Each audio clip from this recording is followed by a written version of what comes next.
Fatima.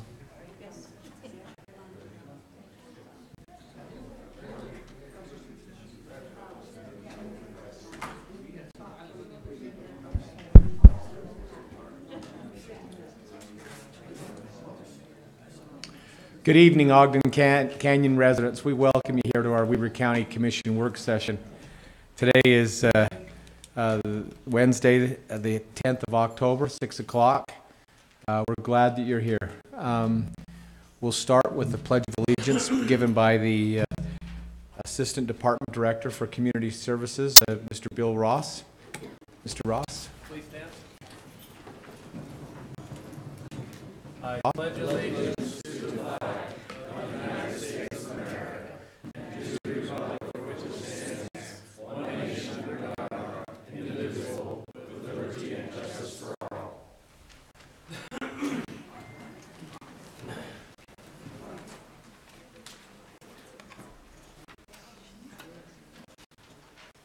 There are many different departments and duties within Weber County by which the commissioners have executive oversight for most of them. There are other departments that are elected officials who have specific responsibility for their respective departments. Tonight, the reason that we're having a work session is because we've identified something that needs attention. We are trying, this is an effort to be proactive on our part. Based on those portfolio responsibilities, they lie within Commissioner Scott Jenkins' portfolio, and I've asked him to conduct the meeting tonight. We want you to know that by the way, to my left or to your right is Commissioner James Ebert. This is Commissioner Scott Jenkins, and I'm Commissioner Jim Harvey. We also have many county resources here today, including Sean Wilkinson, who's the Director of Community Resources for the county, and they're seated in between all of you, other resources within Weber County, and also from the state of Utah. So with that, we also we have a legal department here with us, with Brian Barron and Commissioner Jenkins. With that, I'll turn the time over to you. Great, thank you. So we appreciate y'all being here tonight. You're here at our invitation. And the reason we issued that invitation is because since I've been a commissioner, all of 6 months now, there's issues that are starting to present themselves up Ogden Canyon. And we might as well jump right into it and start talking about the issues so you understand why I invited you. This goes back to the early 1900s. You know, they told the canyon to build the road up there, and then we've just allowed people to build all over the place up the canyon. Now, it's amazing how this has all happened. And I'm not blaming anybody. I'm just saying it's happened. So that brings us to today. And what we're seeing is we're seeing bridges that are starting to fail. And we don't own the bridges. The county doesn't. We have no responsibility here, just so you know. We're trying to be proactive and actually go to you and see if we can't help you out. Water systems that are failing. We have folks that want us to plow roads that we can't plow. And we look at garbage. You know, we're considering doing some garbage. And so we thought what we probably ought to do is bring you in here and talk to you about these things and let you know where we're at. So this starts out up at the top of the canyon with the Red Bridge. And we were brought into a meeting here about a month ago with the Department of Transportation. They called us and said, we want to meet with you. So we invited them in, and Becky Nix was the one who came, and she'll be here in a minute. She's running a little bit late, but she's contacted us, and we'll let her get up and explain what's happening. But the Red Bridge is ready to be condemned. Now, when I say ready to be condemned, it depends on if it's a public or a private bridge. Now, our stand as a county commission is it's a private bridge The people in that development own that bridge, and we're not trying to take it over. It's their bridge. Well, we've had if it's a public bridge, they condemn it right now. But since it's a private bridge, they say, well, we're not going to condemn it, but we're watching it because it's really close. And of course, you guys remember years ago, there was actually a truck that broke through the Red Bridge, and it failed. Well, then we go to Wildwood, the Silver Bridge coming down the canyon. Well, that bridge has got issues. Now, we were told a week or two ago that that bridge is ready to be condemned. But in the meantime, Becky's called us back and said, actually, we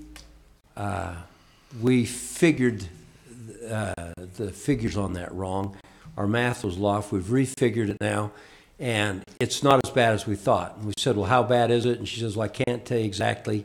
She's bringing those figures with her tonight. So when she gets here, she will have those figures. The next issue is Wildwood has a water issue. Now, they're the guys that have it today.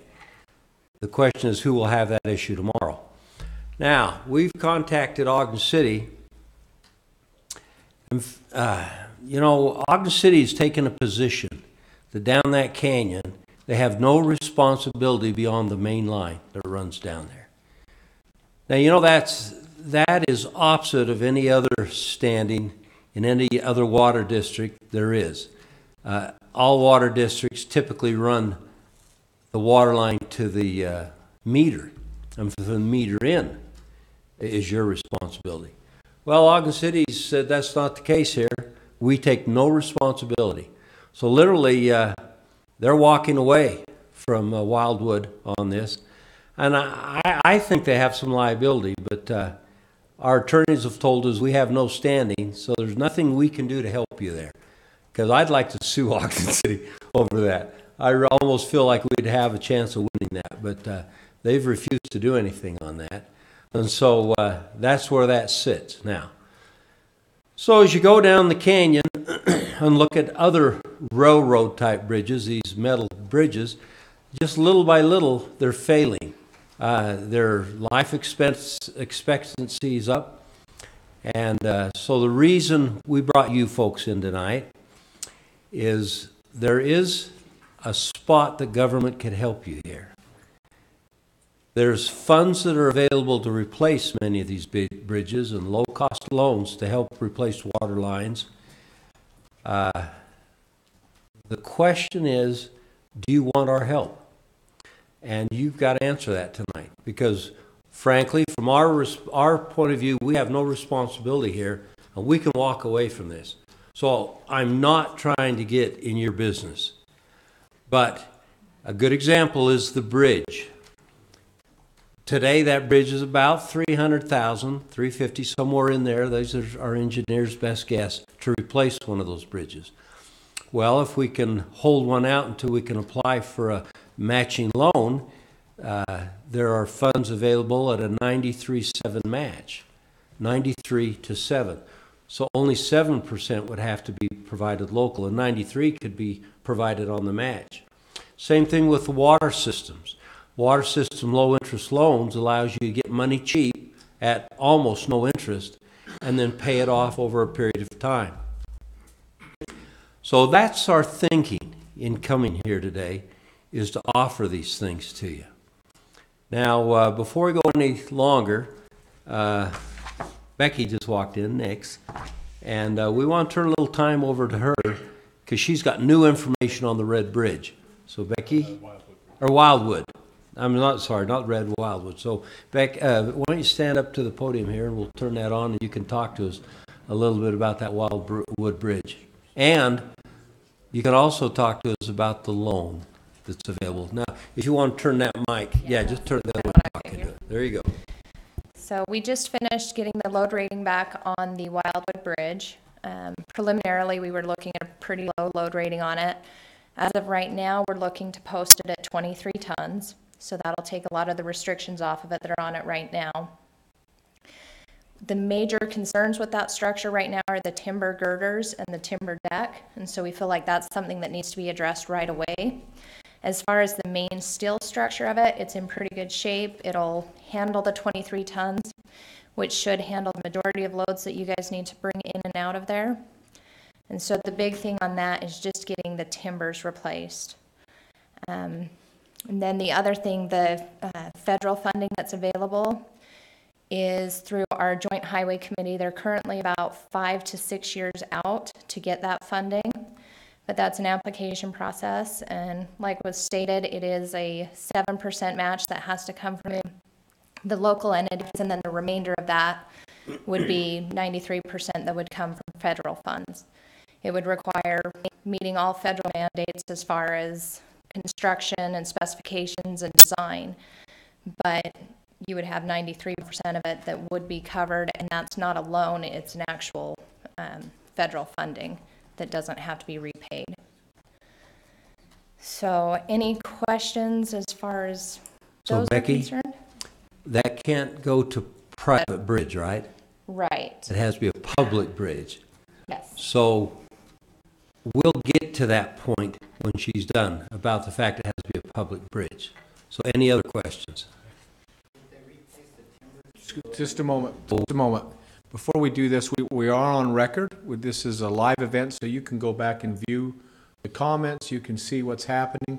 We're doing that just so we make it basically a recording, so you can go back in case there's something you may have missed. Mr. Hadley is with our Weber County Roads Department. Would you come up to the microphone and ask the question, just so that people can hear you, Joe? I was just wondering if we replace the timbers, if the load limit would go up. No, the controlling factor on that is the steel structure itself, and so right now it's not really taking into account the condition of those timbers because we recognize that those need to be replaced almost So we say immediately. 23 ton. Yeah. Yep. Let me also, Becky, if I can interrupt, there'll be a time too that we're going to make a couple more presentations. We've prepared a few things in advance. We'll make those presentations, and then for those of you who would like to address the commission, we'll give you some time to do that as well. So we've tried to be as prepared as possible out of respect for your time here tonight. Yes, sir. Are we going to be able to make comments? Absolutely.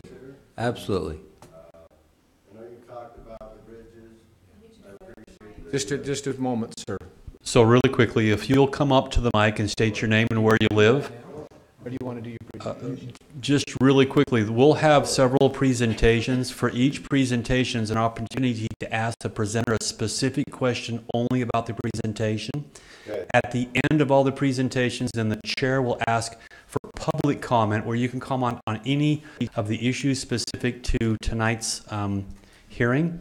But for these specific ones, please have your questions specific to the presenter, and he or she will be able to answer your questions. And remember, state your name and your address. Thank you. Hi, friends. My name is Norm Knudsen. I live at 106 Ogden Canyon. Sorry, just push that. There you go. Norm, try that one more Can you hear time. me now? Thank you. Okay. I appreciate the commissioner who made the comments about the water line. And I think that we got some serious issues in that canyon when it concerns the water. Okay, when they replaced this and they did the failed bursting system and ended up having to go to the open trenching, they had us go up to the Thiokol. They told us they were going to replace all the water lines for us, and they were going to start maintaining these things. As of just recently, we had a fire in the canyon. Okay, well, they don't have hydrants, which they should have replaced. Okay, as a county, you should have been covering us as county residents, county taxpayers, and making sure that these things were being taken care of. When that fire happened, there was no access until they got in the Forest Service fire trucks, because to be able to pull from the river to get that height. And so, you know, the bridges are a concern. So Myself personally, I'm third generation. My children are fourth generation residents there. The bridge that has been replaced at Fairmont, we replaced the timbers on that, and it was like a barn raising. All the people in the neighborhood got together. We come up with the funds, and we took care of that ourselves. But I think this water line issue is definitely something that needs to be addressed. We need to have some safety. It shouldn't be, you know, us being relying on what water they can bring on their truck and squirt. when in all actuality, like you said, this is a rare situation. In most water districts, they cover those things. The fact of the matter is they had to condemn our properties and come down through our properties to get the water to Ogden. So Norm, so we're going to have several presentations. To be respectful of Becky's time, she came all the way from Salt Lake. We'll have a time where you can come forward and talk about specific issues and incidents. But to be respectful of Becky and other presenters that have come here just to present certain information, can we limit the questions specific to Becky or the presenter so they can answer those questions and then get to the point where we really are talking about the meat and potatoes so the presenters can present, answer any questions that you may have, and then they can leave if they want, just to be respectful of their time. And I understand there's a tremendous amount of emotion and you want to talk about all these things. Well, we will be here as long as you folks want to be here tonight and answer every question, but let's try to be respectful to those presenting so they can answer and then they can head home to their families. I'd appreciated some time after the commissioner opened things up to be able You to are address more what than he welcome. had talked about. more Thank than- you. Thank you, Norm. So questions on the bridge. That's what Becky wants. Yes, sir. Right here.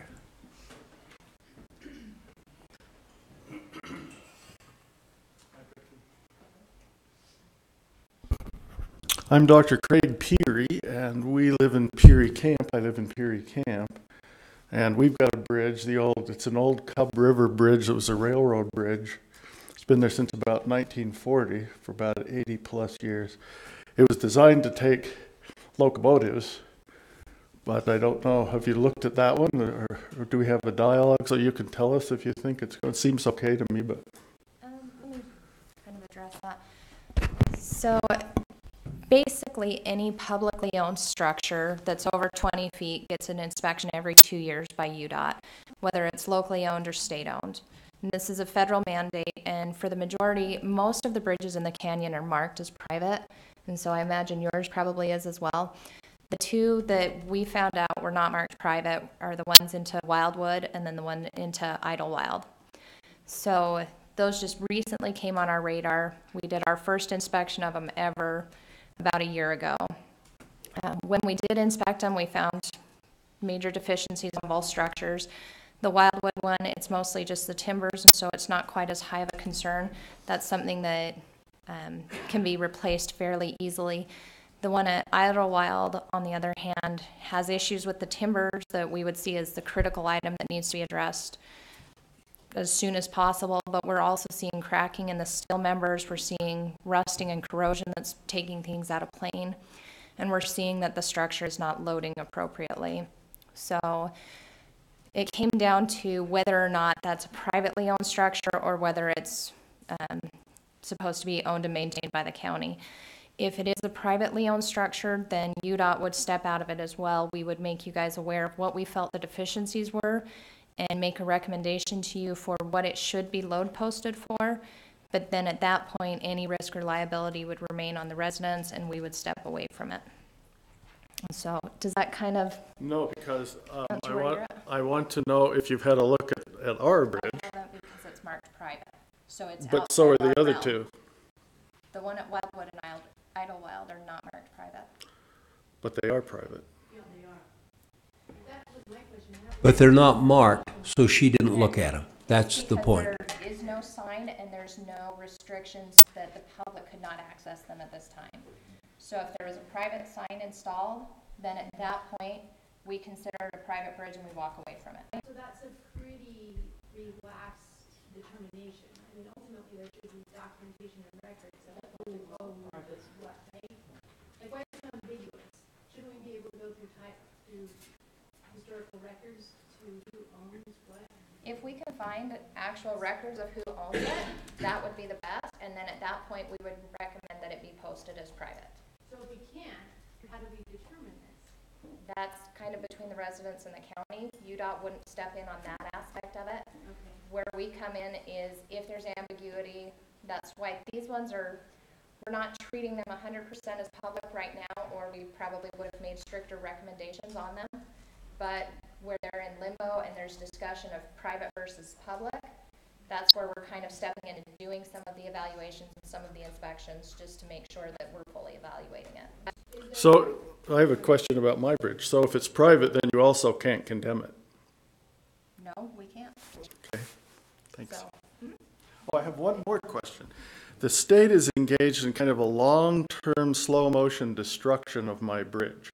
So that every winter they come down and with their plows and they spray it with salty stuff that corrodes the members that are closest to the road. Does the state have any responsibility in helping me maintain that or recover the damage that they cause? no, not that I'm aware of. It would be the same as if the salt gets on bushes in your front yard and it kills out your bushes. Okay, thanks. Is there criteria that is? Excuse me, ma'am. Thank you. Would you come to the mic and state your name and address? Thank you. It's okay. Or that aren't, yes, right? So I'm Tiffany Burton. We recently moved to Wildwood. You pull the mic towards you. Thanks. We want to get it on so people can hear. So if we were to go through the process of determining how our bridge is public or private, is there something written by way of bylaws or ordinances that determines this?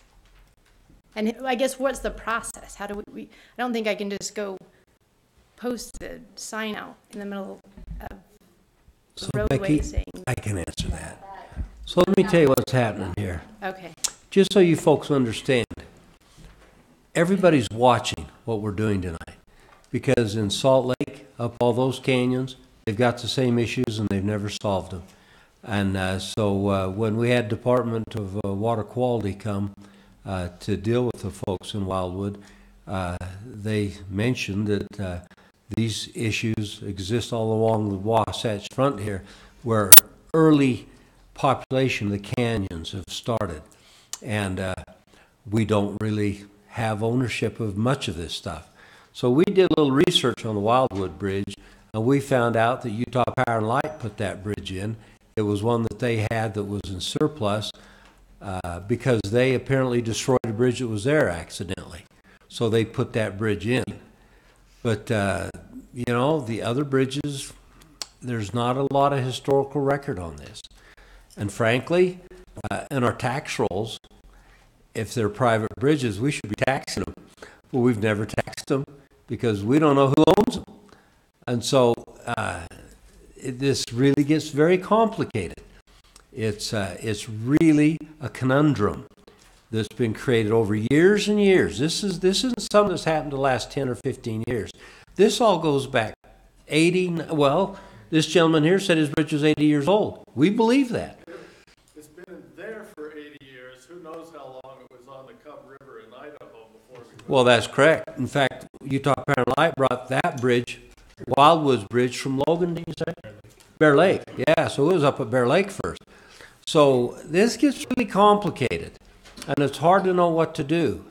The reason we've involved you folks here tonight is because the expense of this is so high.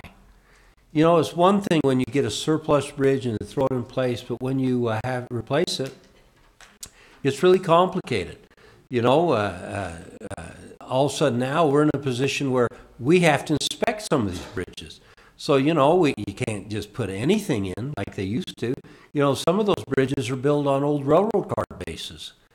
And, you know, they're actually pretty strong. Becky told us when she was here. There's nothing really wrong with those. But when they give up, they give up. So the reason we brought you here tonight is to discuss this whole thing. And we realized that right off, well, in fact, Becky, we're probably done with you for right now. We'll come back to you, okay?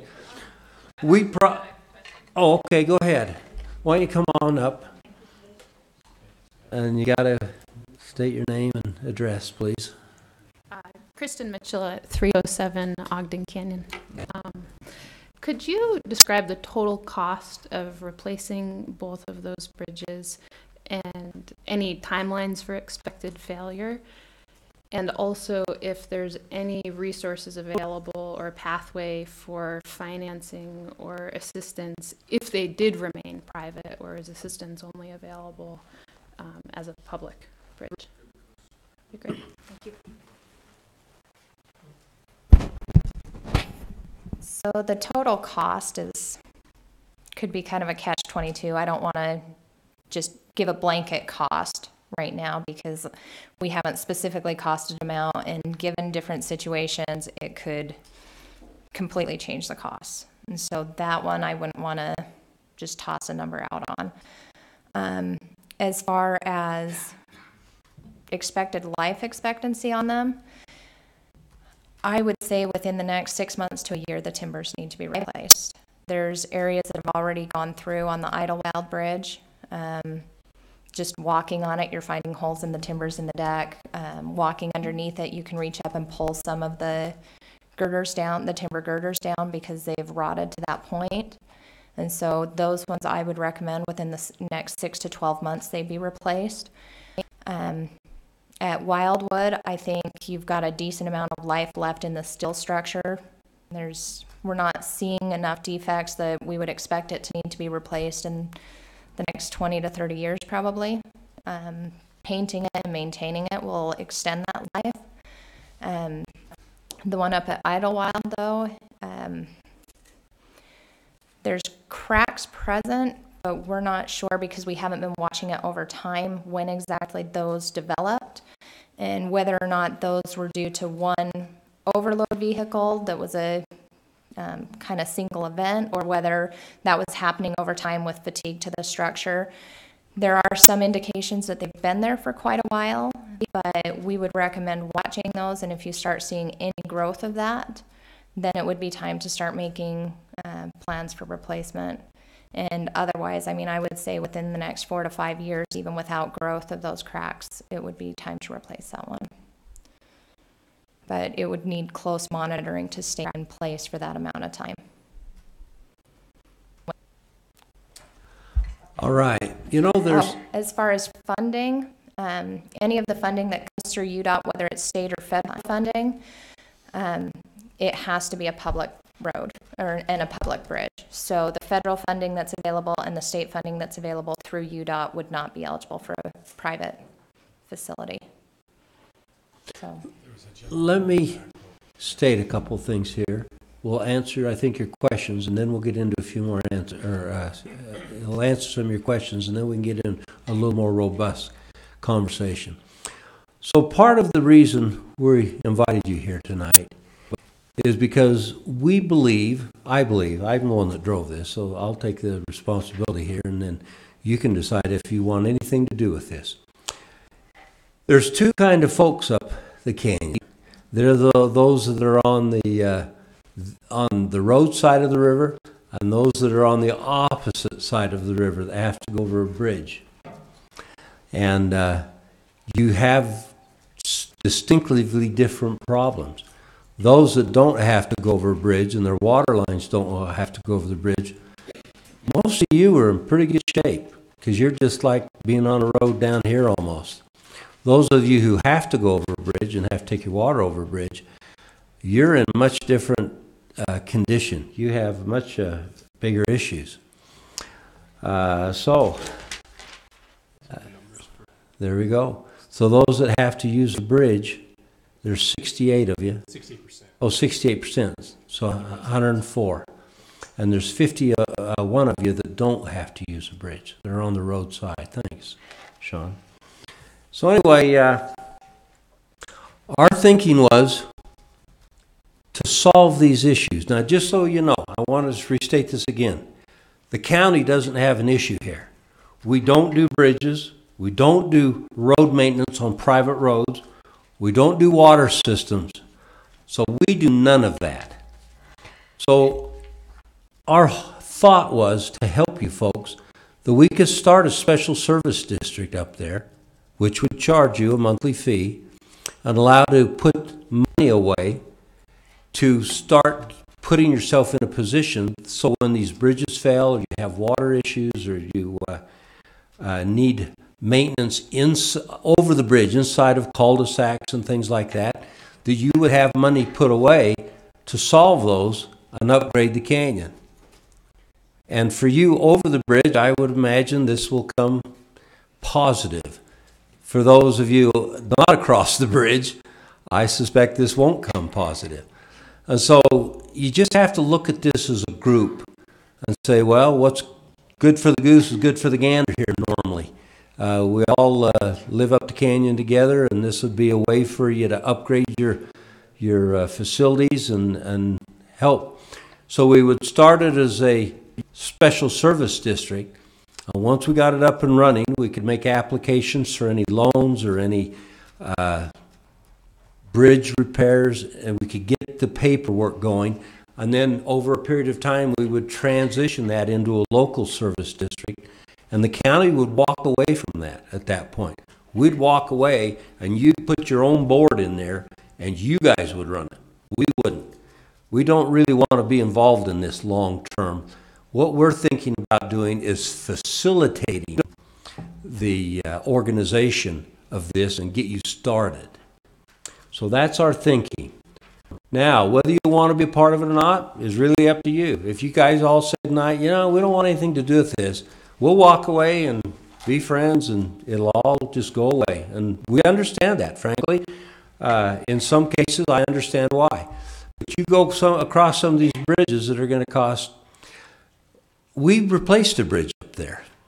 And why we did this, we still don't know. Because I'm not a commissioner. Wasn't a commissioner back then. But we think we did it because we needed access around a landslide. But that bridge cost us $300,000 to replace. So we estimate that those will be somewhere around the cost of replacing a bridge. Somewhere around $275,000, $300,000. And that's a simple guess. But it's based on the fact that we did it once. All right. Now, we're open to questions right now. So feel free to walk up and ask us whatever questions you'd want. Now that these bridges, we thought at one time when we organized this, we had 2 bridges that were ready to be condemned. Now it's only 1. So we estimate that this would be a $15, $20 a month fee. We'd have to get down there and decide that. And if it got to the point where the budget was big and you didn't want to charge anymore, it would be in your court at that time, because we'd make it a local service district and you'd have it. We wouldn't. So you'd have to decide that. Yes, sir. Just a point on Fairmont. My name is Ed McNair. I live at 154 Ogden Canyon, 84401. If you look at the bank of that's to the east of the Fairmont, there's some problems with falling rock, and it looks like the state needs to do something with that, because as the big trucks come through, there's a lot of vibration. In fact, we can hear, most of us, I think, the vibration from those large trucks, those trailer trucks. And there's been an increase in that movement on State Road 39. Interesting that Legacy doesn't allow them, but we allow them on a 2-laner. But the question is, it needs to be repaired. And you need to look at that. I don't know who to talk to. I think Jesse Glidden was working with UDOT. He mentioned it, but nothing has been done. If you're going south on the Fairmont Bridge to the left, to the east, you'll see a deterioration occurring. If that fails and that road falls, and then it affects our bridge. It's about, I don't know, let's say 20 feet. But if we have high water, it's going to be a disaster in the making. Thank you. Mm-hmm. So do you have any other questions for Becky specifically? All right, Becky, thanks. So now the real question that you need to decide is, do you guys want to band together and try to provide for maintenance and service up the canyon? Or do you want to just say thanks for the meeting and we're done?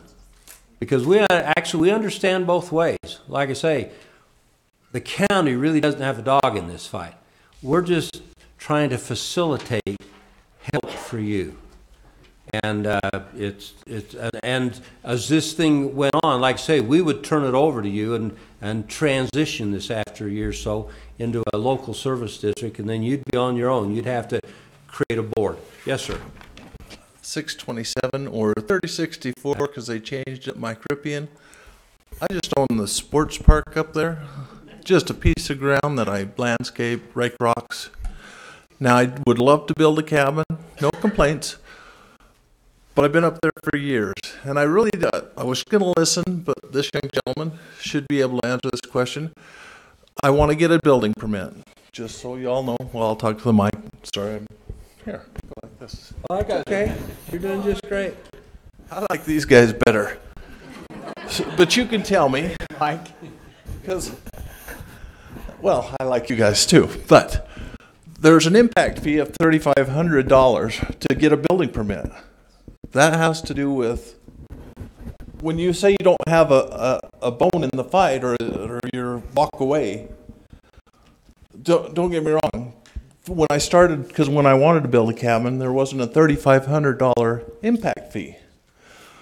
So help me understand that. What's an impact fee to build if it's not doing the services? I mean, I can understand you putting a board together and charging us.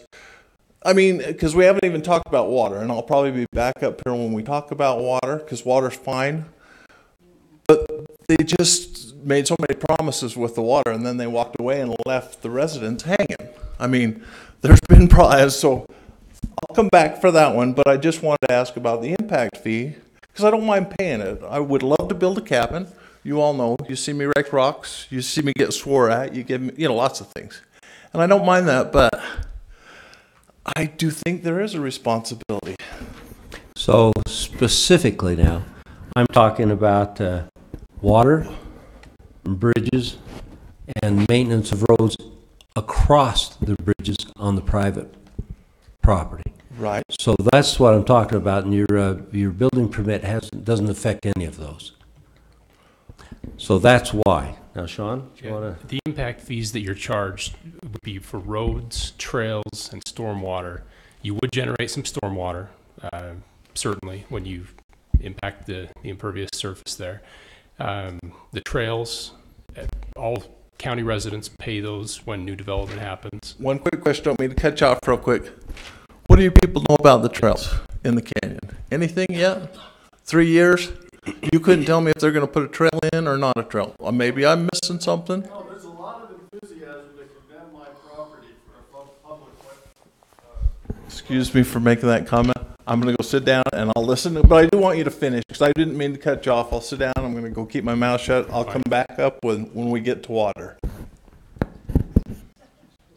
In general, the impact fees are for the impact that new development brings to the county. It's the same charge for a residential unit and then for a commercial unit, and that is done through an analysis. And we have all of that documentation. You're welcome to come and look at that if you're interested. But those fees are established, and they are the same for anyone in the canyon or in Ogden Valley. There's a different analysis for Western Weber County. Yes, sir. Hal Lee, 228 Ogden Canyon Road, and would like to stay on track with regard to the question that you asked us earlier. And I'd like to make a positive comment, a response to your question, which was, are we interested? I'm one of those people that live across the river, and we can, at Cobble's condominium, I can tell you we have substantial challenges that we're looking at currently. And I would like to be on the record very much as saying that we're in favor of your proposition. Thank you. Thank you. Others? I'm going to face you. I'm a little concerned about the camel's nose under the tent problem. As UDOT said, we have maintained privacy of the bridge and of the camp, and the owners there, it's over 100 years old. We have a water system that we maintain, and we like it that way. And we don't want public access, and we don't want people. I mean, we get enough people wandering through. We got UDOT a couple of years ago with $1 million grant to see how they could run a bike trail right past my kitchen window and on up through Fairview. And I'm concerned if we start a service district and start paying fees and open the door to some kind of governmental entity, that we will proportionately lose control over the land. So I'm very nervous about it. My question is, could we opt out? The answer is yes, absolutely. So And if they could have a service area, we'd say, no, thank you. oh, no. Yeah. If we have a service area, you know, this is the old concept, if you don't pay very much and you spread it very wide, right? So everybody pays a little, and over a period of time, the fund builds up, and then it's able to do lots of things down the canyon. Right, but then we have people with jurisdiction over our property. Well, the goal would be to have you be the ones that have the jurisdiction. We don't want it. Just so you know. Yeah, we've only got 4 votes. Pardon me? We only have 4 Oh, votes. yeah. Oh, you got a good point there. You start this up and you have 4 votes and there's 160, how many was it? Yeah, roughly. Anyway, 150 people down that canyon. You're right. You're absolutely Yeah, right. I'm worried we'll have a big camel in the tent. Hold on, just, Brian, do you have a comment on that, that seems like a legal question with that. On the creation of the district, I don't see how that's going to open the door to additional government intrusion. The district would provide services to the residents, and you can decide what services you want in the code. It's got a list of services that a special service district can provide or a local district can provide, and that would be the district's sole function. Initially, as Commissioner Jenkins indicated, it would start out as a special service district where the county commissioners would act as the governing board to get things up and running, and then the intent would be to turn that over to the local residents and have it become a local district where residents of the district would be on the board and control everything. So Brian, the question I think that is being asked is when a special district takes ownership of these facilities, whether they're roads or bridges or water systems, because they have to take ownership from a private to a public to access grants.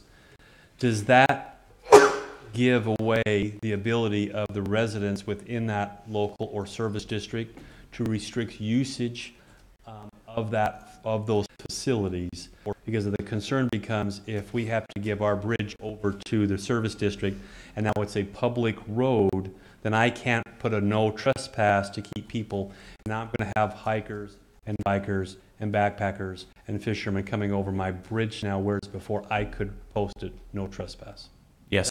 Does that sound like the almost knows you're talking about? Yes, for example, we have a water right that's much older than Ogden City's. It's a pioneer water right, which we are absolutely unwilling to cede to a service district. Yeah, when you become a service district, isn't the city going to want to build a service district versus individuals? Well, that's the question I think we're waiting for Brian to answer. So, Brian, continue. Yes, so if this land were made public, you're right, then the local residents couldn't restrict access anymore on those bridges that are dedicated to the public. Something to consider, sir. Thank you for coming to the mic. Thank you, Commissioners. Troy Harold. I'm at 80 Ogden Canyon in the Fairmont development. One question, or maybe a possible solution regarding the bridges and roads is, excuse me, and I should note that I'm in favor of creating a district of some type. I think there's a lot of details that obviously need to be worked out, but I'm a short-time resident in the canyon. We've only been there for a year and a half. My family's owned the property for only about 12 years, so I still consider my family a short-time resident in the canyon. However, in that 12 years, we've had issues with our water line three separate times that it cost me over $10,000 to $15,000 total. We'll discuss that when we discuss water. My question on the bridges would be, if we decided to, or if the district was created and decided to work on replacing the bridges as necessary, and those bridges became public, would we have to then include the roadways as well? So, for example, on the Fairmont Bridge, it comes right off the state highway, replace the bridge, goes right into Norm's property and the Fairmont subdivision property. That road and that property is private. I wouldn't see any reason, assuming we decided not to do maintenance, that we couldn't put a no trespassing sign on a private road just on the other side of the bridge. Brian, would you answer And that hopefully question, that please? solution could work for some of the other developments as well. I'm going to ask Sean to correct me if I'm wrong here, but I think that you could dedicate just a portion of the road, the bridge there, and then retain the rest of it as private property. Is that right, John? So you could just dedicate the bridge to the public and have that become public property, and the rest of the road could remain private. He says you could, not that you have to, but he's given you options. Sir, thank you. Edward Hewitt, 332 Ogden Canyon. So, a few questions just on the creation of the district. In the interim, before it becomes a local district, how would the Canyon residents be involved in the governance of it? You'd be involved just the way you are right now, face to face with us. We would be your interim government, you're the county commission. And as soon as we get it up and running, I suspect it'll be a year or so, then we'd turn it over, make it a local. But so it'd be strictly face to face, calls, contacting us, and we'd hold regular meetings for you. Could there be some kind of advisory board involved in the creation in the interim? A special service district, as I indicated before, is governed by the county commissioners. Yeah. But the county commissioners can delegate certain authority to an administrative control board that could be made up of local residents. And they would have voting responsibility as delegated by the county. Exactly. Yeah. Well, again, that's an advisory board. So you would send to the commission, the board, that's the commission, what your advice or direction that you think, and then the commission would actually eventually make that decision until the local district is created, and then that baton is passed to the local district, and then they become the executors of the district. Okay. My next question, I kind of following the question about whether we can just dedicate the bridge and a portion of the road on the other side and keep the other private, is could we dedicate kind of piecemeal as the bridge repairs are needed or as road repairs are needed, dedicate those as we go in the district? We had a little discussion about that because we knew that that question would come up. And we really don't have an issue with that other than what makes this work is the fact that everybody's paying into the kitty, right? Small amounts. And so if we allow people to come in piece at a time as they have an issue. So, well, what I mean is that the whole district would be formed. People wouldn't join they would join all at once, but then dedicate portions as needed.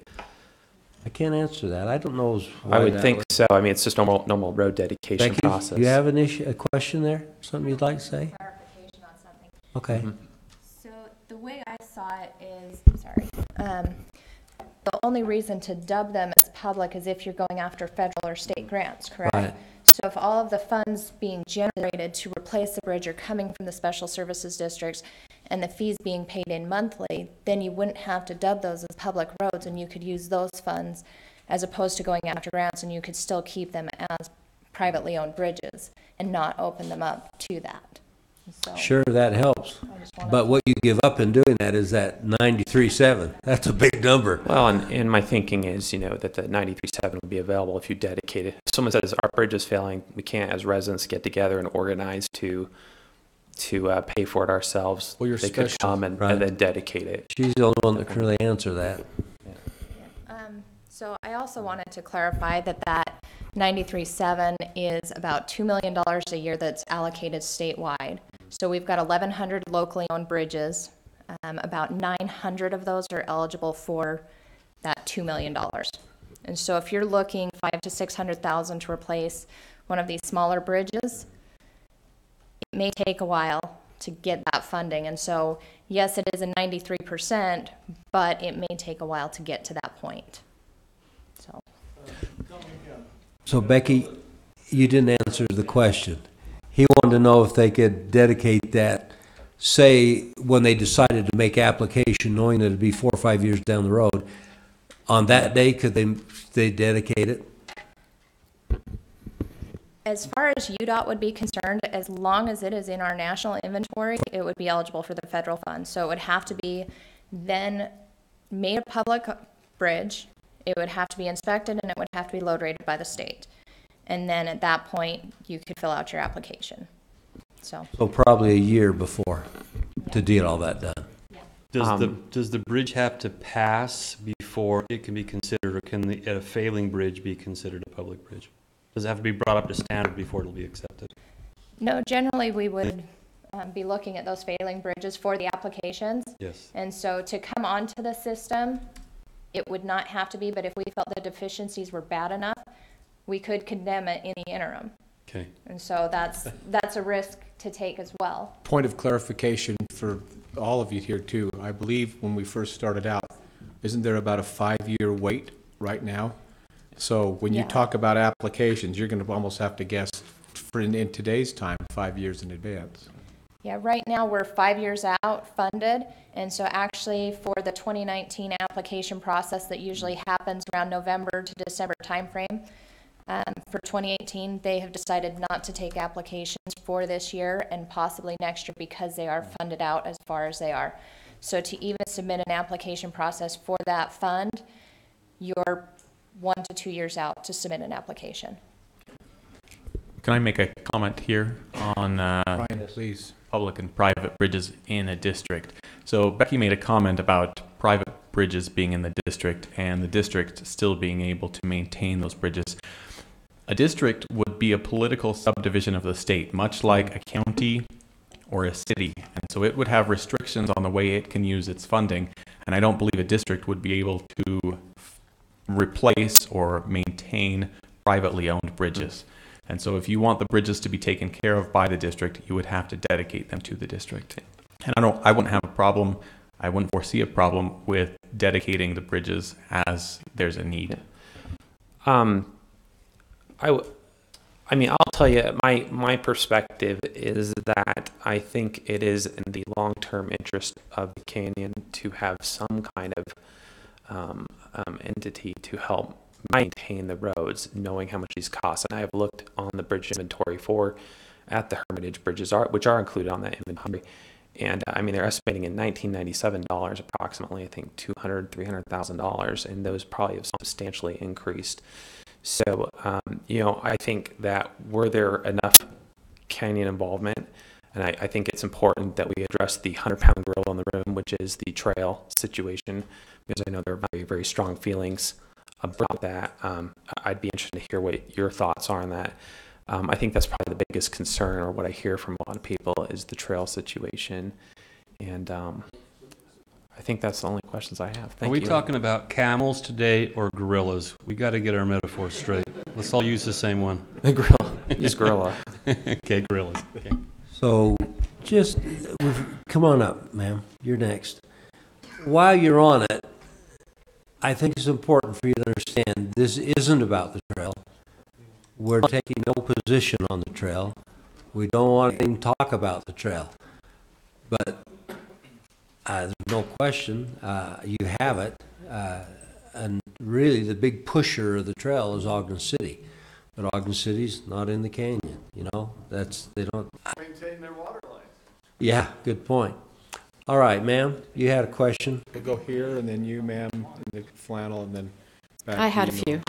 Norm. My name is Dylan Curl, and I lived at 833. We sold that last year.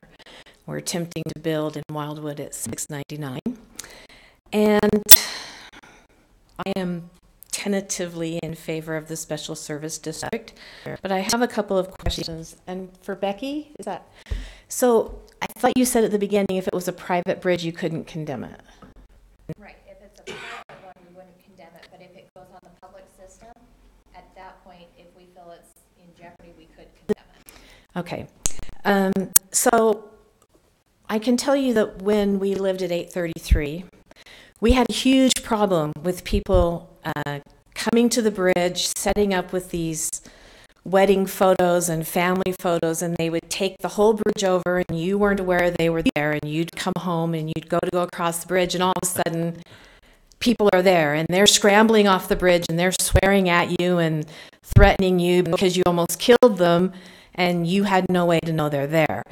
So we're theoretically having the bridge be public, where you could immediately take the lane on the private side of the bridge and make it private.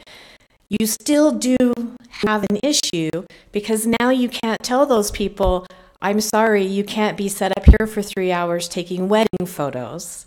So please think about the ramifications of that as you talk about making the bridges public. It's a real thing. I seriously almost hit somebody because I couldn't see them, and the guy was very upset. Just so you know, we appreciate that comment. That's one of the reasons you have a public hearing, because we don't think of everything, you know?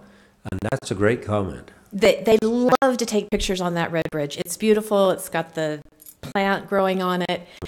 And, you know, the canyon is 40 miles an hour. I'd really like to see it reduced to 35. 70 miles an hour. Well, and I was going to say, but the people who use it as a freeway are pushing you every single mile per hour they can possibly get at it. And so, you know, you're not going a small amount of speed when you pull off into gravel to go across your bridge. And it's, you know, when I hit my brakes, I was definitely, you know, spinning gravel and scared the heck out of those people. So something to consider. I do think that I don't see how you could force us to make our private lanes public just because the bridge becomes public. So I think we could stop people that way. But just for me, sorry. We don't want to force you to do anything. That's right. Exactly. Okay. I think the dialogue you're having, which is turned around to the people in the audience, because we are here, as the commissioner said, really just to create dialogue. Okay. We're not going to overlay anything on you. All right. Well, It's this community that's making this decision, kind of. I mean, we have to be the final decision maker. I'll turn sideways. That Let's way talk you about end one it. other thing here. When you talk about why would we do anything on the other side?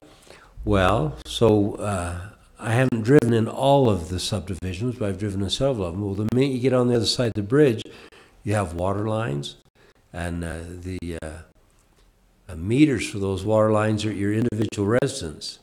So, you know, if you wanted to plow it or maintain any asphalt in there or anything like that, the district would have to have the ability to come do it.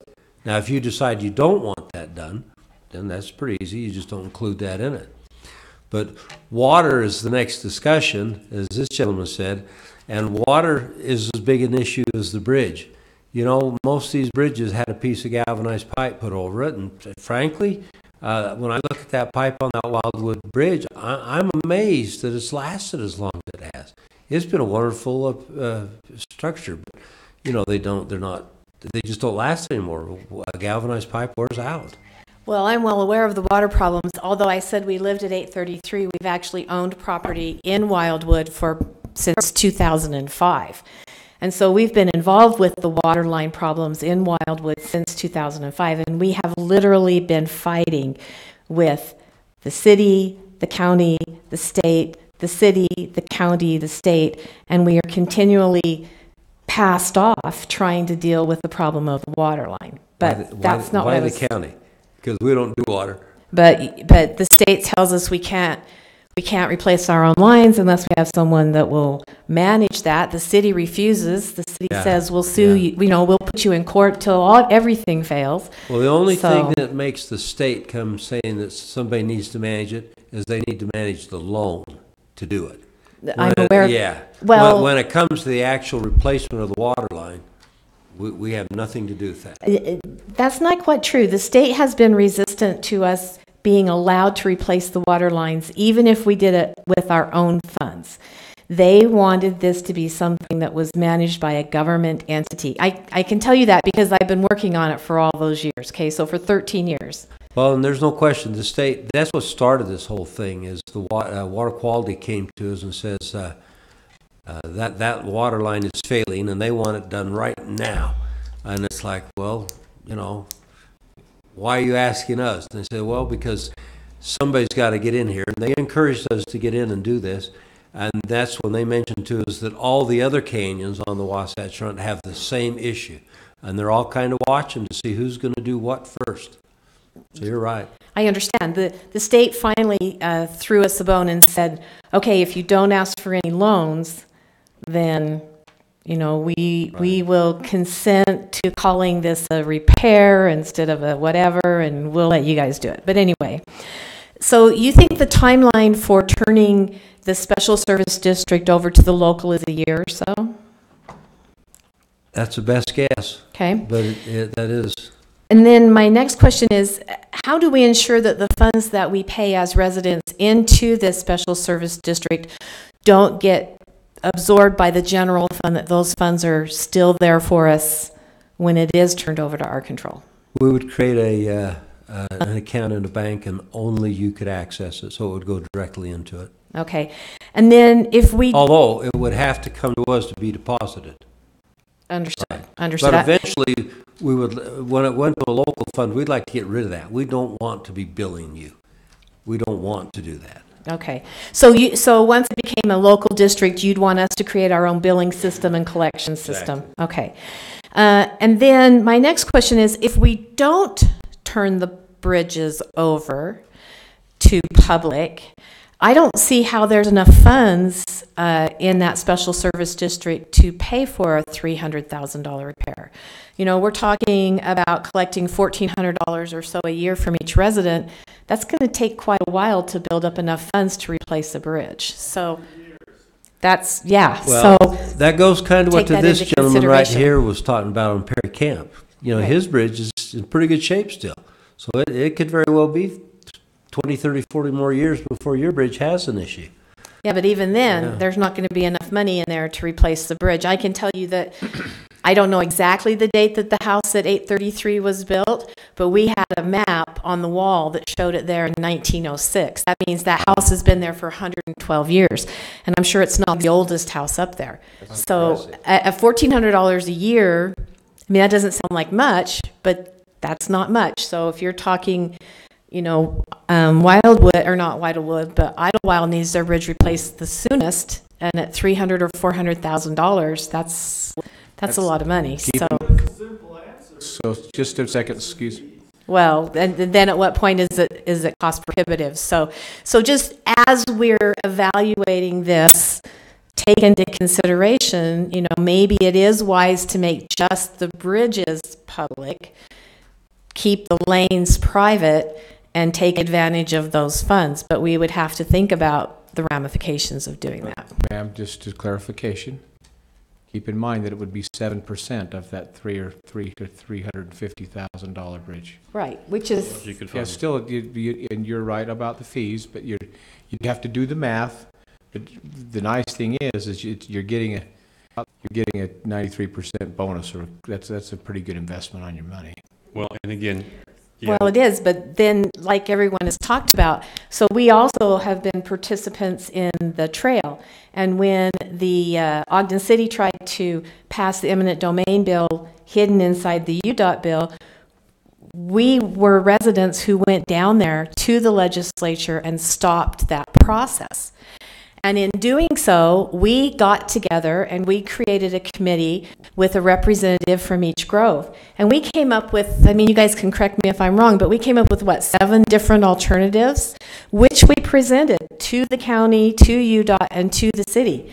And, you know, basically they just went, if it's not our way, then not at all. And that's where it stopped. But we live in... I mean, I keep an eye on what's happening with the legislature, waiting for Ogden City to sneak in another bill to try and do eminent domain. If you aren't going to listen to us and let us participate in where the trail goes, like Mr. Perry said, you know, they were talking about condemning his land and putting it right by his kitchen window. Some of those trails that the Ogden City wanted were going to be in people's literal driveways. And so, you know, if my choice is their way or nothing, I'm going to vote for nothing, and I'm going to fight it as hard as I can. So if you're asking me to voluntarily give you ownership of our lanes and our property, when I know that just sitting there behind the shadows is Ogden City waiting to condemn our property for a trail, I'll probably try to figure out some other way to come up with the money. I mean, that's just my personal opinion. Again, I'm telling you, we're not asking you.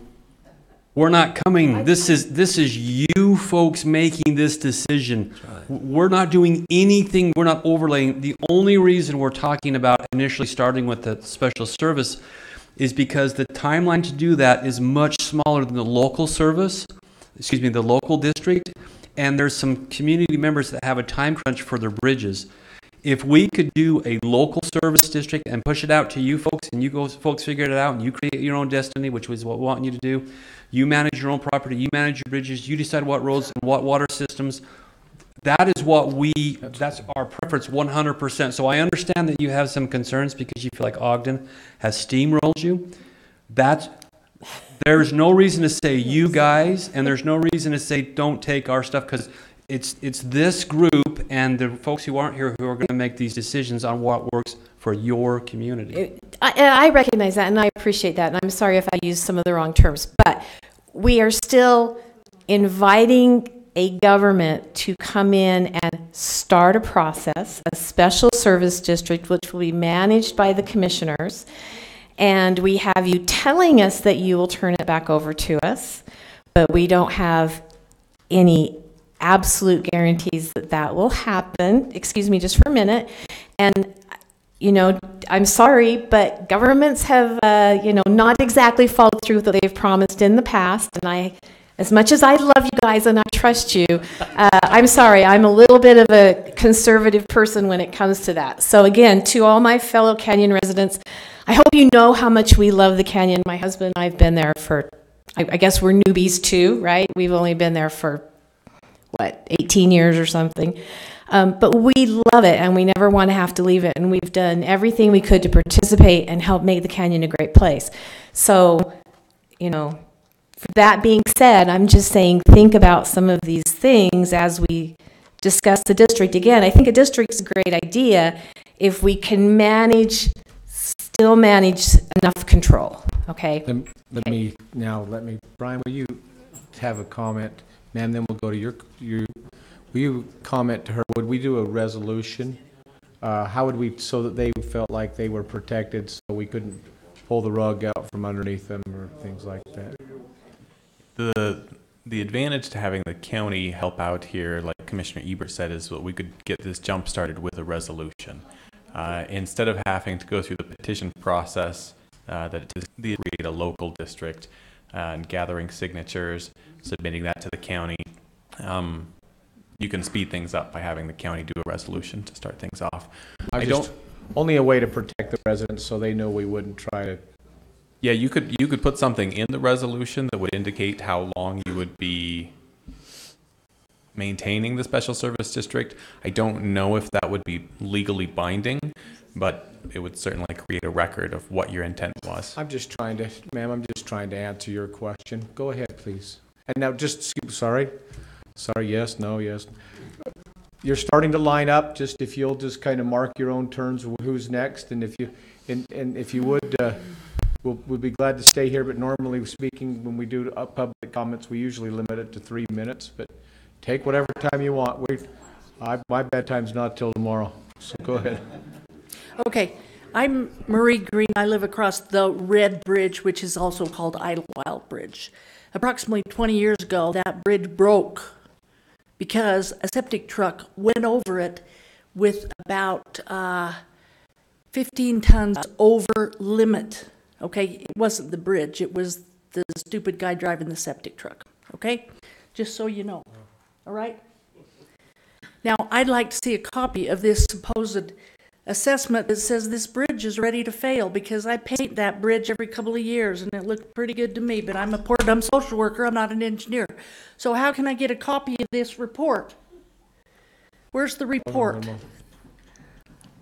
You're able to submit a grant request through the state and you can get a copy of that report. Okay. So we would be able to provide that. We Good. haven't done a load rating for that structure because that one wasn't in as much question of public versus private, and so we were still looking at that one as a privately owned. It is a private bridge, and it says so in our land documents. And as long as you guys can get a sign up on that, we'll walk away from it. We will. So. Okay. The other thing, like good bureaucrats, you've figured this all out from a government sort of view. Okay? If you haven't figured it out yet, Canyon people are a little bit different. Okay? We're very independent, and we like our little place of paradise up there. So I'd like to present another possibility. I haven't even looked at this because I didn't know this was the way this communication was going to evolve. What? No, that's okay. Well, Go ahead. they're good bureaucrats, so they roll with the flow and sweet talk everybody. We're great bureaucrats. Let's excel. We're very leery of Go ahead. our experiences up there when the government's involved. We all begged for water hydrants when they put that water line up there. We said, we'll pay for the hydrants, okay? We agreed in our grove to pay for the hydrants, okay? We were ignored. And now the nearest hydrant is down at the Oaks, and half the time it doesn't work, okay? So if our houses catch on fire, we'll bend over and whatever. Yeah, just like Doug did. They couldn't even get the water out of the river when Doug's house burned. Okay, so here's the extra possibility, and I'm thinking out loud here, which is a dangerous thing for those of you that know me. So you're talking about government grants, okay? In most of these big grant processes, the eligibility is for nonprofit entities, okay? County and city government, state government, that sort of thing. There is probably, I'm saying probably because I don't know, I haven't seen the grants, but there's a possibility that each grove could become their own nonprofit grove and apply for their own grant and then decide how they want to run it and maintain their privacy status without government interference. Most of us in the canyon have had some pretty nasty experiences with the government, you know. I mean, I burned up 2 or 3 pumps while they were putting that water line in. Yeah. So anyway, as independent people, we could organize into groves, set up our own nonprofit corporation, and apply for those grants. Keep the government out of our hair, okay? The concern I have is the government gets involved. Every time they get involved, it's kind of a screwy deal, okay? They cannot get in there and plow our snow. Most of us in the grove spend, 2 to 4 hours every time there's a big snowstorm blowing snow. And we know how to do it. We've been doing it. We're good at it. He's real good at it. But, these folks that drive the big plow trucks, they're not going to be able to get in these groves where the roads are narrow and all this. And so we're still going to be plowing our snow. The other thing they can't do is they can't keep up with it. So we can't get up at 5 o'clock in the morning, leave at 6 o'clock in the morning. We have to blow snow for a couple hours before we leave. Okay? That's not going to happen under some sort of government district thing. That is not going to happen. Okay? What? No, but if they take control of the thing, they'll work on the, okay. Okay, so that's a possibility. So thank you. Thank you. So, we actually looked at that, and that's a possibility. You guys could band together in small little groups and do your own district if you wanted to. We don't want anything to do with that. And we don't want to dissuade or talk you into not doing it. It's a possibility.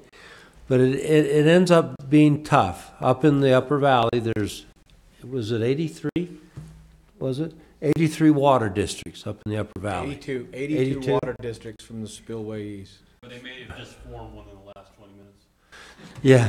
So anyway, it just becomes really complicated. But if you guys wanted to go that way, more power to you. We'll leave and away you go, and you're on your own. We don't have any problem with you doing that. We're just trying to help you here, and so it's up to you. We could really care less.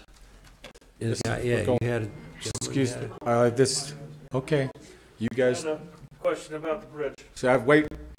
Who are you? I'm Fred Schaefer. I live at 516 Ogden Canyon. Thank you, Fred. The state's doing the bridge in my backyard. They were real nice and came around and showed me drawings and stuff. They're going to come towards my property about 30 feet. And reason being, it has to meet current criteria. I'm wondering if our new little bridges have to meet current criteria and be 50 feet wider.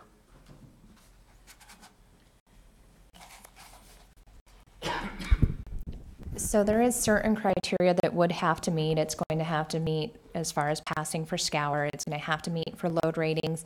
It's going to have to meet for protection of the barriers on the side of it. You can get design exceptions for narrower roads, and I've seen those go through a lot of times for smaller, low-volume roads, so you're not going to a 12-foot lane with 4-foot shoulders on either side and 2 feet of shy distance and then 2 feet of barrier on either side. So you're not going out necessarily to that full section, and you would go for a design deviation for the width of it. And the price on the deviation is? It would just be part of the design process if it's the federal funds that we manage through the Joint Highway Committee that is paying for it, then it would go through a review process. There would be a project manager with UDOT assigned to it, and they would put that through the deviation process. Do you mind, Chair, if I just really quickly? So there was some conversation about $1,400 a year or whatever that number ended up. I'm not involved in that number portion of it, and it would take a certain amount of years to create $300,000.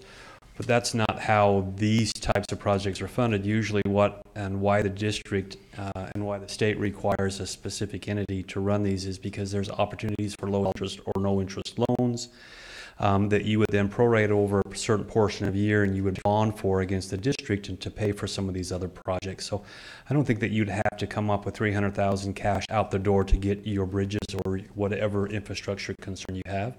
It is just a tool so that you can provide a capital project for your district on what facilities that you in long term are going to replace or that you have an emergency today that you have to get fixed. It's just kind of a tool, and whether it's a grant or a low interest loan or those type of things, unfortunately the state and these lenders require there to be a specific type of entity to loan to or to grant to.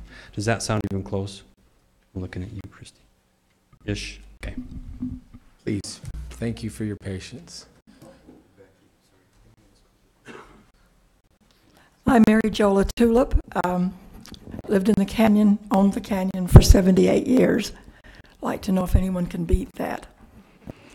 When we moved up there, I was not of school age. And when I became of school age, they didn't know if it was county or city. And my father finally, they sent me to Mount Ford, then they sent me to Huntsville, then they sent me to Mount Ford, and then they sent me to Huntsville. And so finally my father said, let's make a decision here, because it's a little difficult to change schools 3 times a year sometimes. So they had a big meeting, and they decided that we were county. Then the question came up about the roads. The Hermitage Hotel, when it was built, had a train that went up the road that you're all talking about. And our property, I'm 448 Ogden Canyon, and the property is right next door to the ticket office for that train. And that road where that train came up was designated that it was not private property. And we were told, there were 2 bridges there, and we were told it's not a private thing, you can't block that road. And about 30 years later, people down in the other one, built their houses out there and then closed that off to people. And maybe it'll take a big history thing to look it up and find out just exactly, because my father was told that it would not be private, not that road, ever.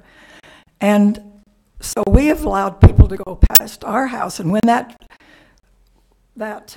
landslide came down, my husband and I stood there and watched that landslide come down. And if we hadn't have had a bridge by the old Hermitage and a bridge down below, I don't know what they'd have done.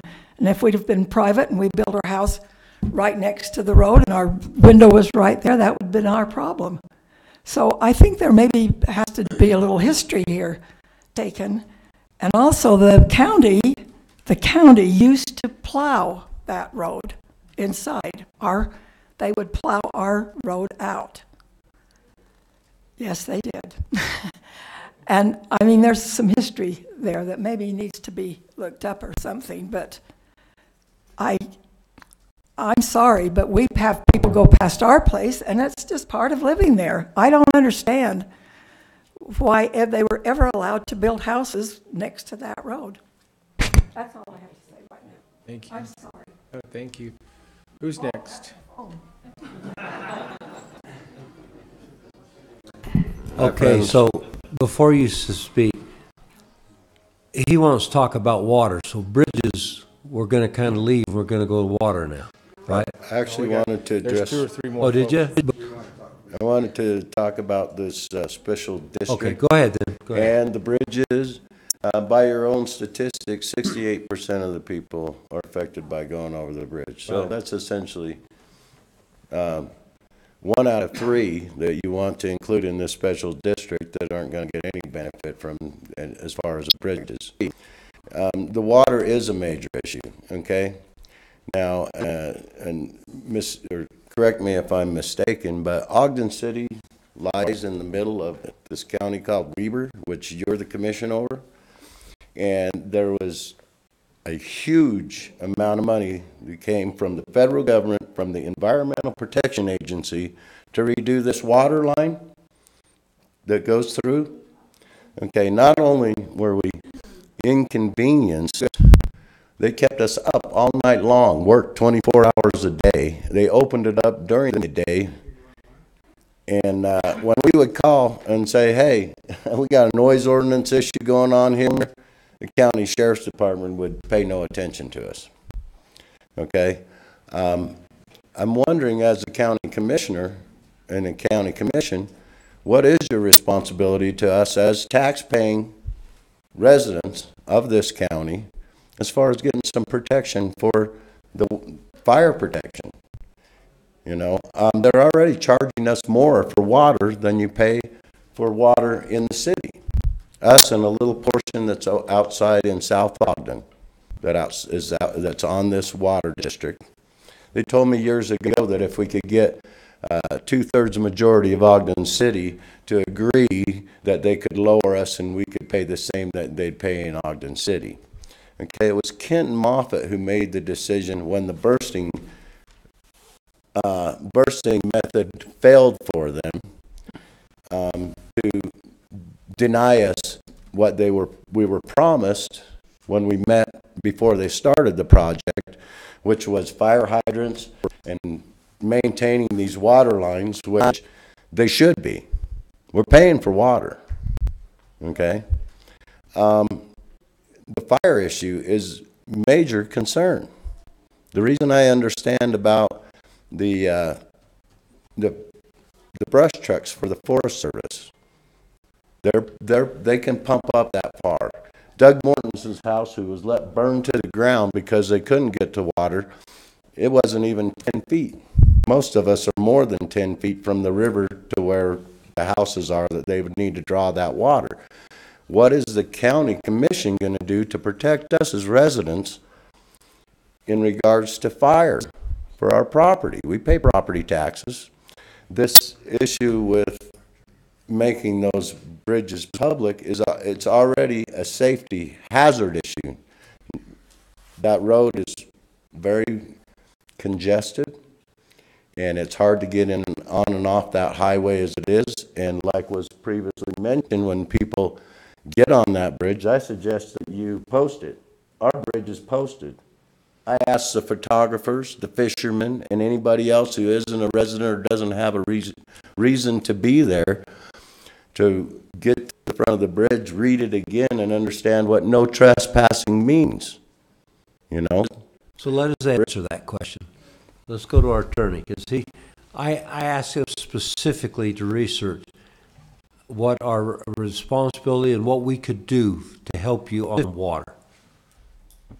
Am I answering the question about fire protection or about the water? It's all water, whether or not we could what we could do with the water. As far as fire protection goes, the county doesn't have any responsibility in that area. There are 2 fire districts, Northview and Weber Fire District, that handle fire protection in the unincorporated unincorporated county. As far as the water goes, the county doesn't get involved in water system management either. It's my understanding that Ogden City put that line in, and now they're walking away from it and don't want any responsibility there. So you also told me that we had no standing. So to represent these people and try to... Right, you asked if we could potentially sue Ogden City for walking away from the water lines, and I indicated that the county doesn't have standing because we don't have property that's impacted by these water lines. You could. When we kind of get back to some of the concerns we've heard about the fire hydrants, again, that project was an Ogden City project in conjunction with the fire districts. And so that question will be better suited to the fire district, which represents you for fire services, and why or why not there wasn't adequate fire protection provided in that water project. This issue is far more complex than just that. I mean, you've got UDOT, okay, because of Highway 39, which doesn't meet their standards for state highway so we can because find all it's the being blame. narrow. I think for tonight, we're saying that we've looked into what the commission can do. Commissioner Jenkins has looked into. We don't have standing, and we would have to refer you to UDOT, to the fire district, and to Ogden City to address those issues. So the county commission has We have zero standing. no responsibility to county residents who elect them Okay, well, I can to say- help I us can to say be it again. protected against I'm happy to fire. say it 10 times to you. The fire district's responsible for fire services. Okay, we can't impose some type of authority that which we do not have on the fire district. We can't impose authority that we do not have on Ogden City for your water issues. Commissioner Jenkins took this bull by the horn, and I sat in the meeting that got super uncomfortable with Ogden City because he said, we're going to sue you. Okay? Thank you. I tried. And so he's been a bulldog on this. I understand your frustration, but we don't have standing. The first thing I learned in law enforcement is you don't make a threat or you don't play your cards and bluff until it's the very last thing. He played every card he had and he bluffed everything he could with all these different entities, and they said, give it a shot because you don't have standing. We don't have authority to tell those districts or those entities what to do. That's why one of the reasons we're here today, because we're trying to figure out a way to help you, because we would be in court right now if we had standing and we could make any headway on any of these things. So who do the fire districts answer to? Not to the county? To you. No, to you. They're a district, just like the district that we're saying maybe you could possibly look at. It reports to the citizens within that district. Who's the governing body above them? It's because they're not paying any attention to us. So in the fire district, it's those individuals in that district that you elect. They're all elected positions in local districts. And who we elect is the county commission to Not for the protect us. district, not for the district, not for fire. Not for property protection. We pay county taxes, property taxes. For the services we can provide you, but that's not for fire service. For fire service, you pay it to the fire district. Look, I understand this gets real complicated. That's why I was trying to fight for you here. You don't hardly know where to turn. But as you can see, there's not a lot of interest. It's hard to know where to go on this deal. And all we're trying to do is help you out here. And if you walk out of here tonight and say, look, we don't want a district, I don't blame you at all for doing that. I understand that. But on the flip side, it's going to hurt a lot of people immediately with the water line. And as it continues to go down through the canyon, other people will eventually be hurt too. Well, this is tough. That water line issue or the bridge issues has been around for longer than any of us in here have owned property there, and we bought property there knowing what the issues were. Great, then vote no. But when when the federal funding that was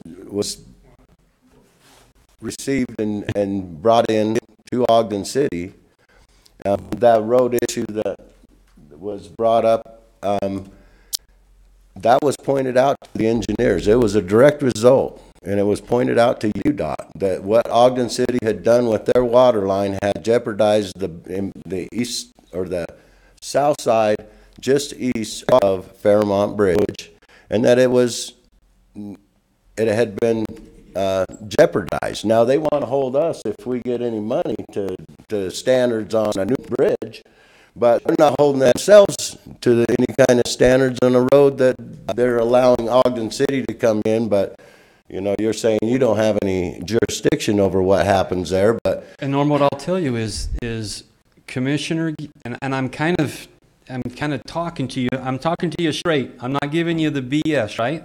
Because you folks are tired of the BS bureaucrats.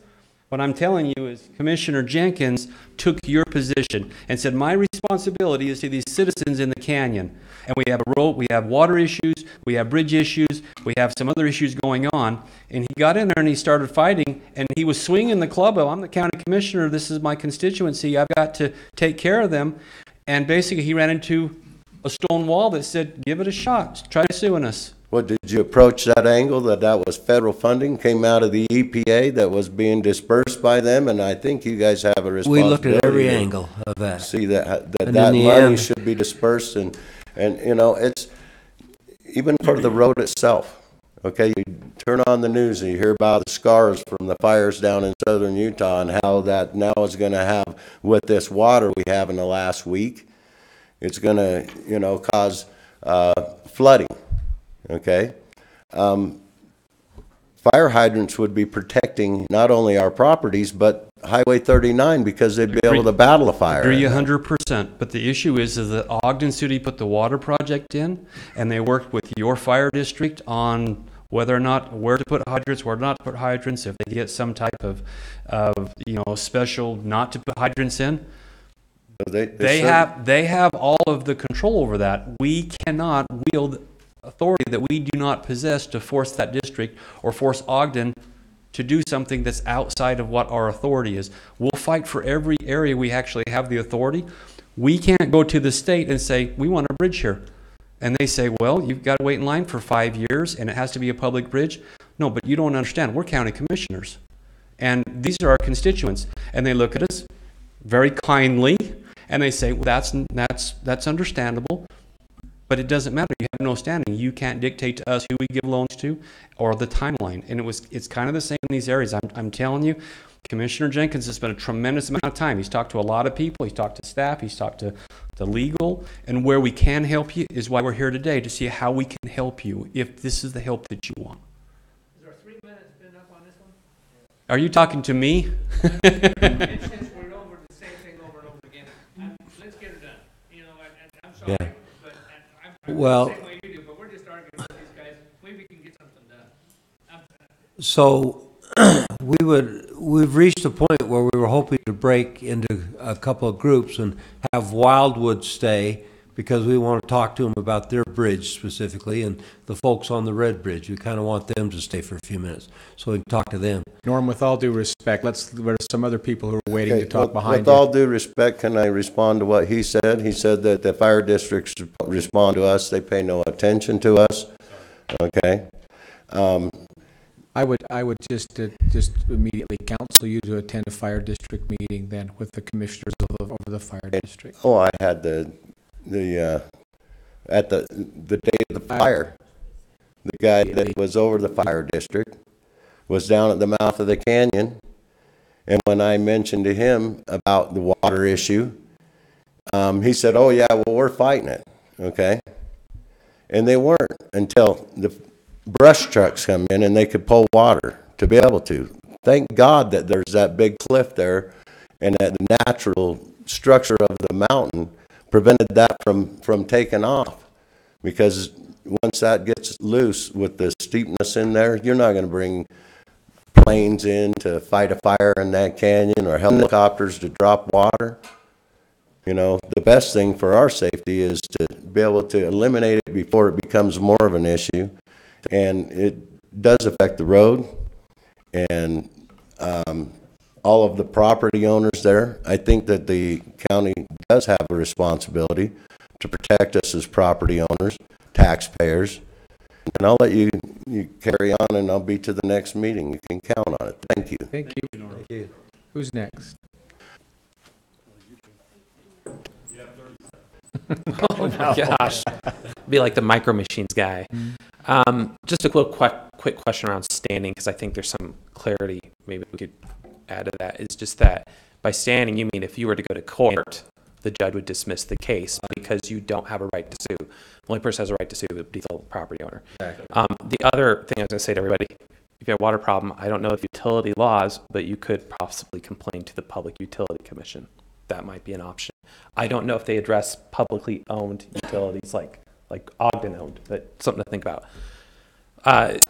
The final question I had was going to ask is, with the special service district, would we have standing in those cases to prevent Ogden from moving forward with building trails, or in that case to file suit against them in the case of water issue? Would we have standing in that situation? I don't believe that the district would have authority to stop Ogden from putting a trail in through the district property. This is not one of the enumerated. Right. The district could have authority to do a trail itself, but I don't know that they could prevent Ogden from coming in and condemning property and building a trail. And in terms of the water issue, would we have standing under a special service district? To sue Ogden? Yeah.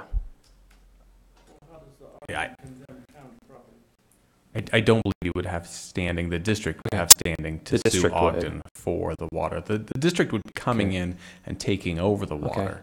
If you wanted to sue Ogden, you would have to do that as residents, hiring an attorney and going after them.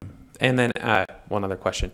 In terms of the local service district, who would run it? Who would choose those people to run it? If you could just kind of elaborate a little bit, I think that would help everyone.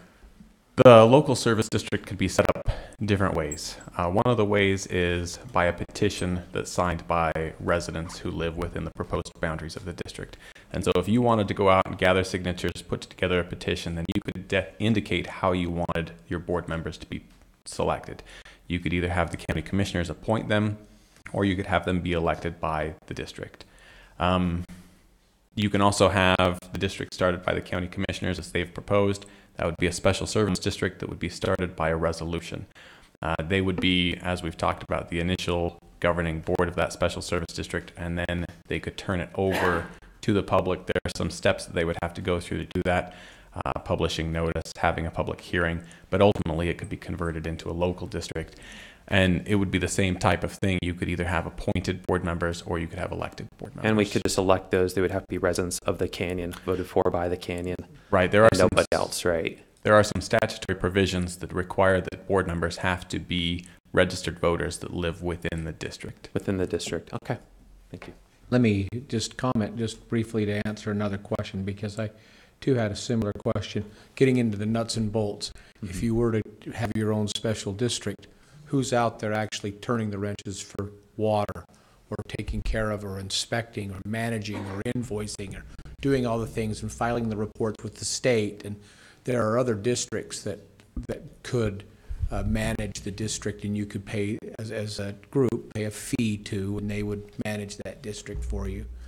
Or you could do it amongst yourselves. So like I say, there's all those districts up the canyon, and they're run by volunteers. That would be a decision that you, as district members, owners, whatever you call it, would be able to make those decisions yourselves. And we could choose the district or Sure. the county or whoever we want to Interview, vet, however you decide to do that.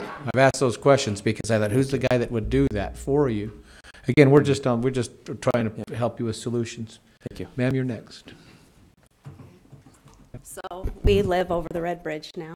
We moved into their old house. And as a community, we've gotten together in the Grove, and we have decided to get together and come up with our own way of fixing our bridge. So that's our goal right now. We're working on that.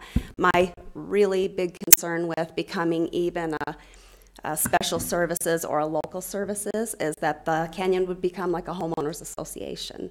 That would be my big issue is somebody else going to decide, some board going to decide if our bridge is now public or private, rather than us deciding?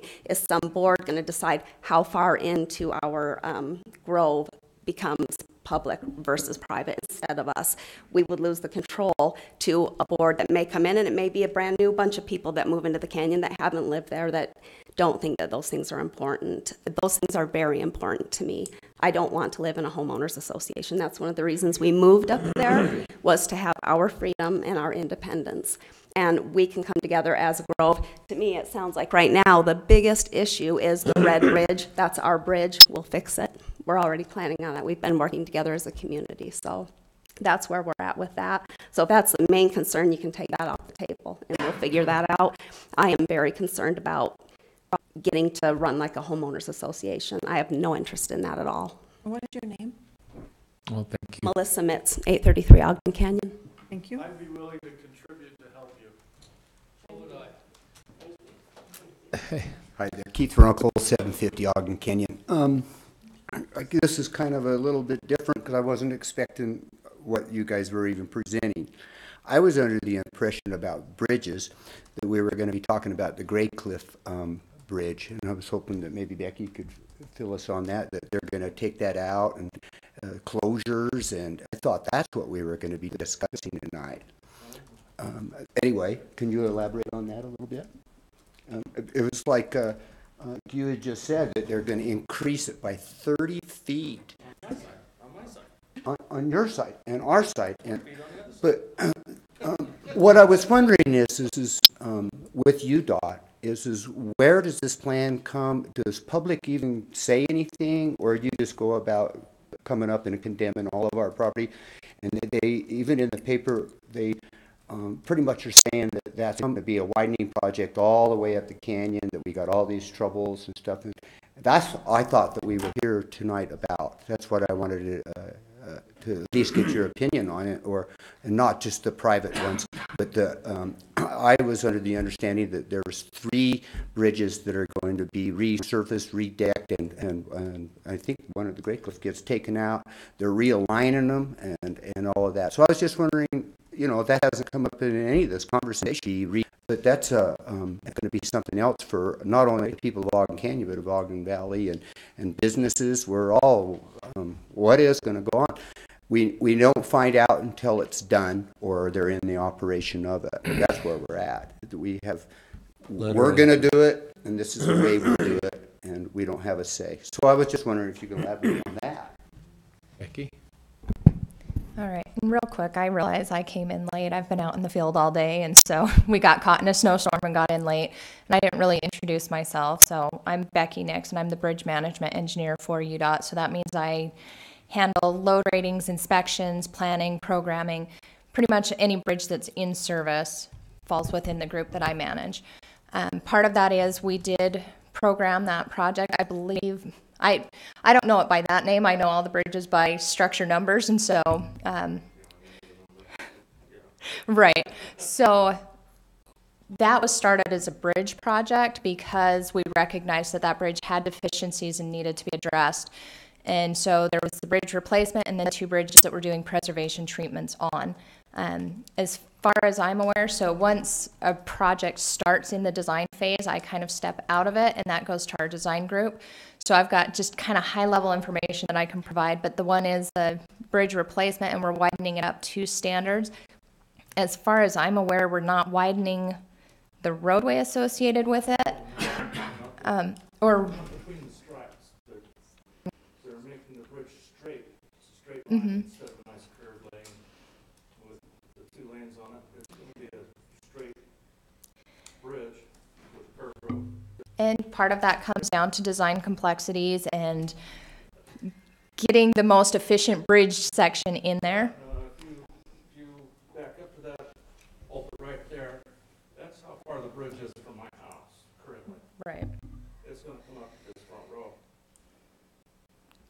And that I haven't been involved in the design specifics, so that one I'm not aware of, and I can't really speak to answers on that. Yeah, but yeah, that project has been advertised and probably will be awarded in the next couple weeks. And so, Becky, who is the best person for them to contact at UDOT to discuss this bridge and the improvements in the canyon? On the UDOT website, we do have a list of all UDOT projects, and every one of those has the project manager. If you want to get in contact with me, I can get you the name of the project manager. And who's project manager on that one? Okay. Okay. Well, if you get in touch with me, I can look that up and get that information as well. So, all right. Great. She's my wife, so she gets president. I asked him to let You're me. a smart I asked him man. to let me come up again. Okay, so he said something that made me think about this. I think all of us are a little bit surprised by this meeting. I think we all came in with some different expectations, and I know that us in Wildwood know, some things because we've been fighting for the water line that maybe the rest of you, aren't aware of. And so I'm going to ask you to consider this.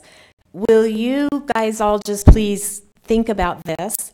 And I'm wondering if you'd be willing for us to have a private residence meeting, and we can talk about what we think in the privacy of our own group. And commissioners, I'm going to ask you if you please won't give up on us quite yet. Give us a little bit of time, because as Marie said, we are a little bit of an odd lot.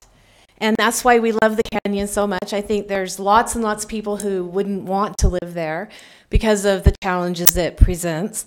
And so if all of you will kind of maintain an open mind just a teeny bit, and let's think about this and come together as a private group, talk about this, and then maybe we can come back to you, commissioners. It's tough because holidays are coming up, but give us a little time, if you don't mind.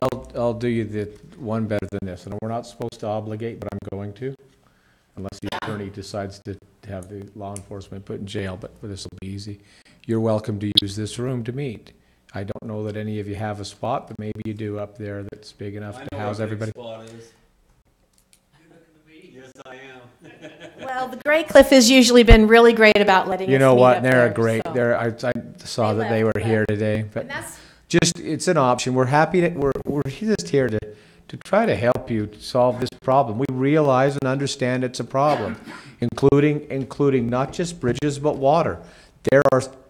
We know that Ogden City put 2 water lines in going down the canyon, and they put particular valves there, and then all of a sudden it's this infrastructure between their pipe and your homes where the meters are, and who is in control of that, who owns that, we're trying to help you solve those problems, and in some cases there are deficiencies in those water systems, and so we hope that you get those addressed. We're here to help you with that.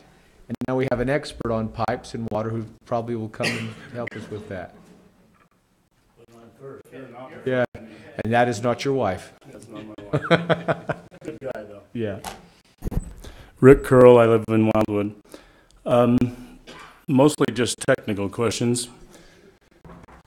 On a bridge that would become a public bridge that we would get funding on, would the width, like the Wildwood Bridge is now 12 feet wide, would it have to get a lot wider? Could it still be 12 feet wide? What's your opinion on that? That's what I was talking about with the deviation to the standards, that you would be able to propose what you want the width to be and work through it with the UDOT project managers. You'd probably have to go a little bit wider than 2 feet just to give the clearance to the barriers. But if you dubbed it as a 1-lane road and put your shoulders in, I mean, you're probably looking 4 feet additional on either side. So that'd be 20 feet? Yeah, probably about 20 feet. Because that is going to be up for interpretation as well. And that would be a discussion you guys would have to have with the project manager and what the intent of the bridge is. And what about the load rating on that bridge? What would that be? Would that have to become a certain load rating? It would not have to come up to legal load if there was an understanding that you guys would maintain a posting for it. Would do what? Maintain a posting sign on it. Oh. And so we have allowed some to go in at a lower capacity as long as it is signed for it, anything below legal loads. And what is the legal load if we were to go all the way up? It's a little bit complex based on truck configurations, but easy answer is 36 tons. 36. Okay. So I think I know the answer to the next question. It's more for you, I think. This doesn't have to be an all or none situation. These districts could be arranged as we would like them to be arranged, I think. It occurs to me that it might make more sense to have one district be for bridges and one for water, especially since, there's 2/3 of the people that need bridges and 1/3 of the people that don't need bridges, and some people have water lines like the Idlewild subdivision. Their water lines are probably in a lot better shape than Wildwood's. It just seems like there's different needs for different sections of the people. There's no restrictions there. We could organize that how we want, right? Right. You can have one district, a local district has a restriction that it can only provide 4 services. But you could do less. You could have a district that does roads and a district that does water and a district that does recreation, park service, a district that does garbage. There are a lot of different variations there that you can pick. And would you guys still be interested? Because the way I see it, the biggest reason why you guys are offering this is to expedite things, because it would probably be a lot harder for us to organize on our own and come up with a consensus than by doing it with the commissioners involved. And so would you guys be willing to let us have some separation here, or do you want an all or none situation where it's the whole canyon or none of the canyon? And let me preface that a little bit, because when they put the 24-inch water line up the canyon, it's like everybody said here, they promised us that they were going to put new water lines in to basically everybody. And then they ran into some cost overruns and they changed managers and things happened. And they ended up providing new water lines pretty much to the people who live right on Canyon Road. But anytime the water line had to go across the bridge, we got nothing.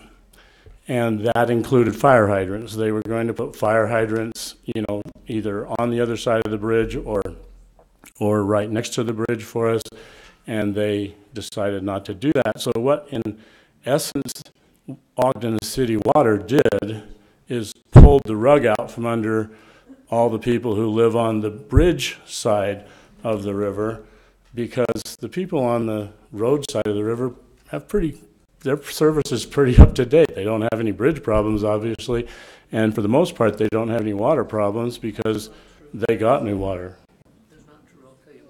Okay, well, I said for the most part. I don't know all the details, but the people on the other side of the bridges got shortchanged because they took 1/3 of our canyon residents away, because for the most part they've got what they need, and we have the inferior bridge and the inferior water lines. So let us answer that. So what ends up happening here, the more you make it vertical and take away the width, the less your funding is, right? And so all of a sudden now your expense ends up being very high and very long, and it becomes almost impractical at that point. So we will do whatever we can to help you. I'm not sure I have an opinion. Do either of you have an opinion? Again, it's really, it needs to be tailored to what you folks want. What I would say is, as you break it out, you lose economies of scale, and you have to have more people doing more things specific to the district. You may have to hire part-time, or now you have to have 2 different people doing your books. You have to have 2 different companies collecting your fees. And so something that John Bond, who's our treasurer, suggested is if you create a special taxing district for the entire canyon, what you can do is you can put assessment areas in the canyon wherever you have a specific need, and whereas maybe most of the canyon residents pay $10 a month, the Wildwood folks or whoever are paying $52 because they had an infrastructure need that went beyond the district as a whole, and you just overlay a special assessment for a particular area. That, again, those are the type of options. Does that work? Yeah, the district could set up special assessment areas depending on need. So one district, but with different ways to separate that out depending on who needed what. Right. It's because the argument understand exactly what you're saying, and I know I agree with you. But as you might have noticed, it's going to be really tough to get a decision out of this group that is going to vote for a special district. That's If why we can, wanted to bring you all together. Yeah, so we got to do something. If there's going to be any chance of this working, we got to do something that would allow people to say yes, right? And it would have to come, you asked if we had any preference. It would definitely have to come yes for this group for me. If it's a no from this group, that's okay.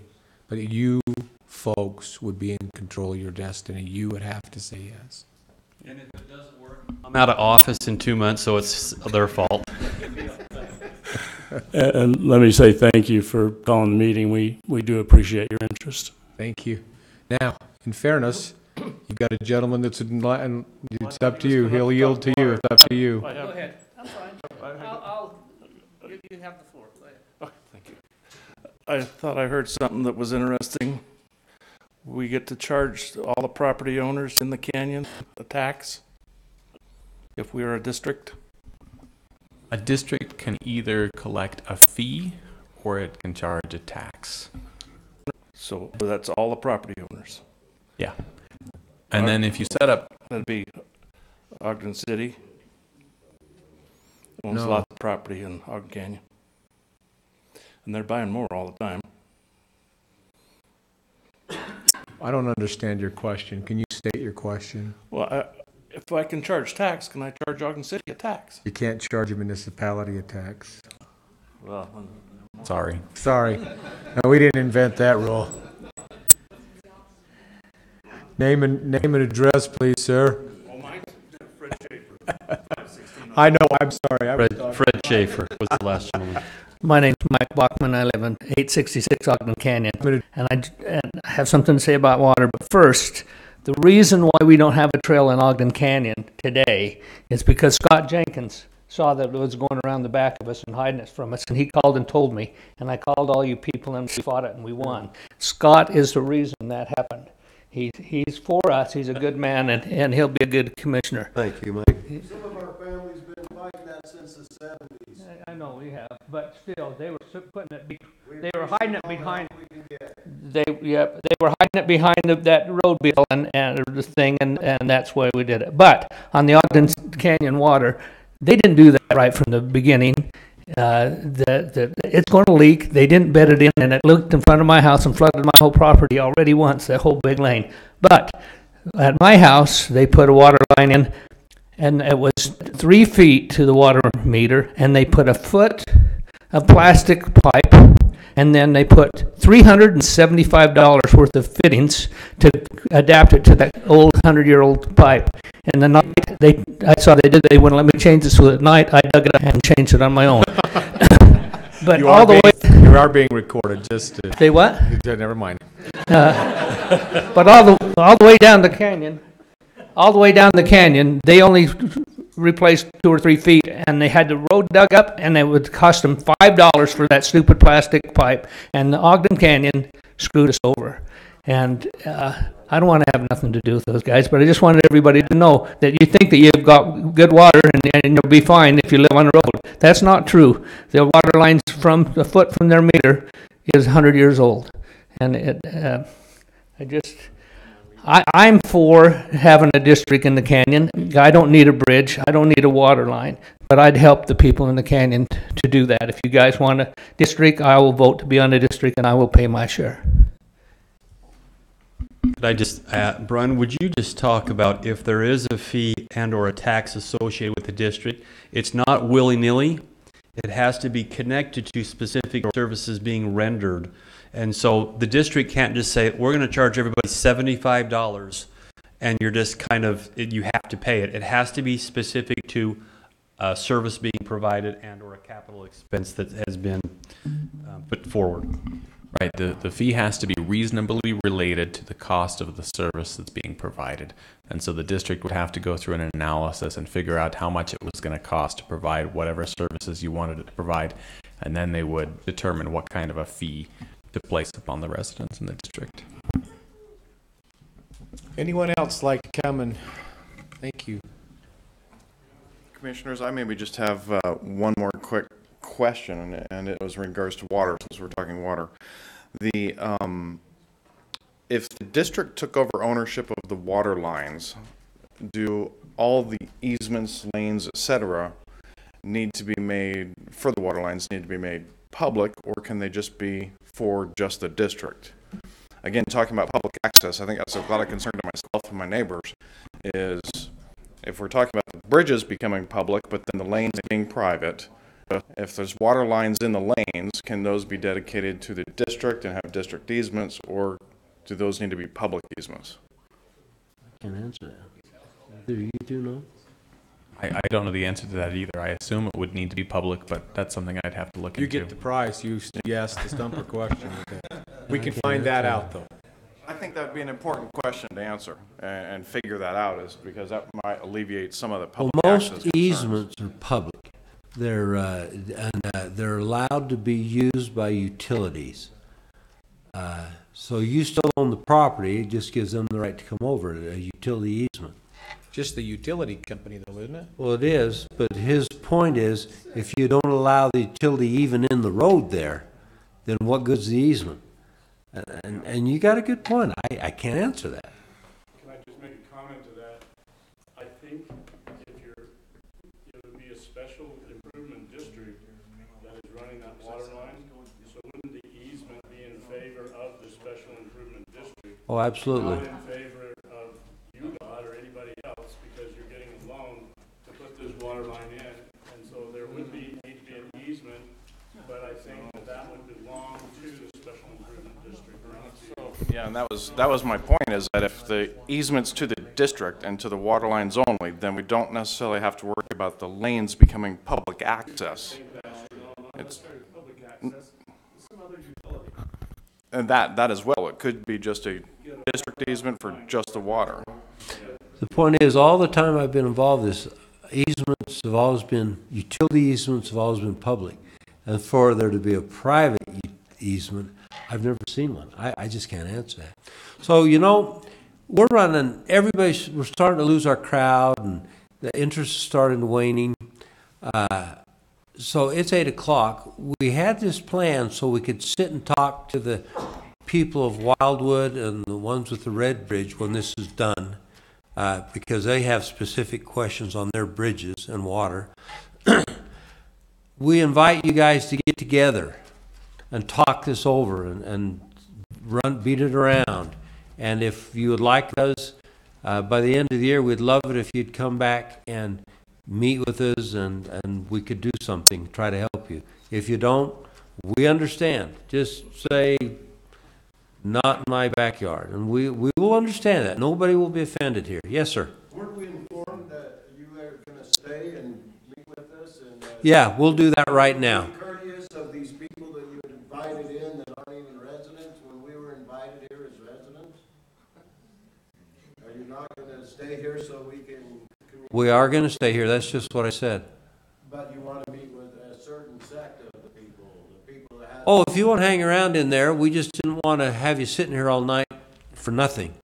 We want to be respectful of you. I'm trying to be respectful of your time. So if I've offended you, I'm sorry. I didn't mean to do that. Commissioner, just speaking for myself, I really like your idea of getting together as neighbors, and I would just, my thought is we should probably get something at least roughly scheduled, and who's going to schedule that?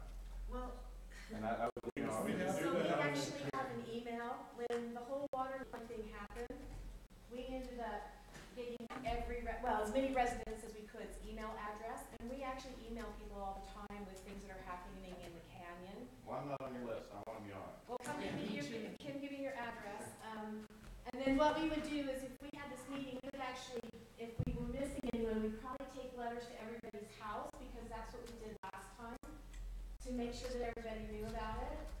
And She's good. I'm glad she's the other thing we did, and I want you guys to think about this, I'm sorry to interrupt, but when we did the trails, we had a representative from each grove, plus a representative from the 3 businesses, or 2 businesses in the canyon.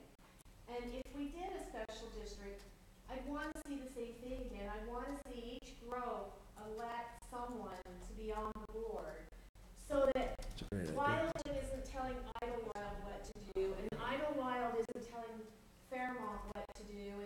nobody's telling Perry what to do.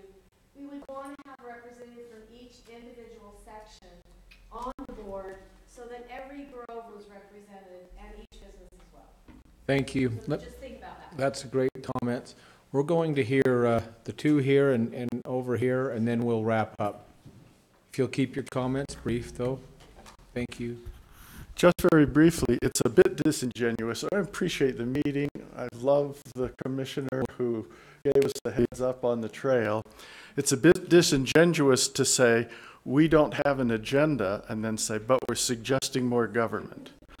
And I think we are an independent bunch, and we'd be well served to meet with each other and kind of chew on this a little bit. And we don't have to decide if we have to organize a government entity.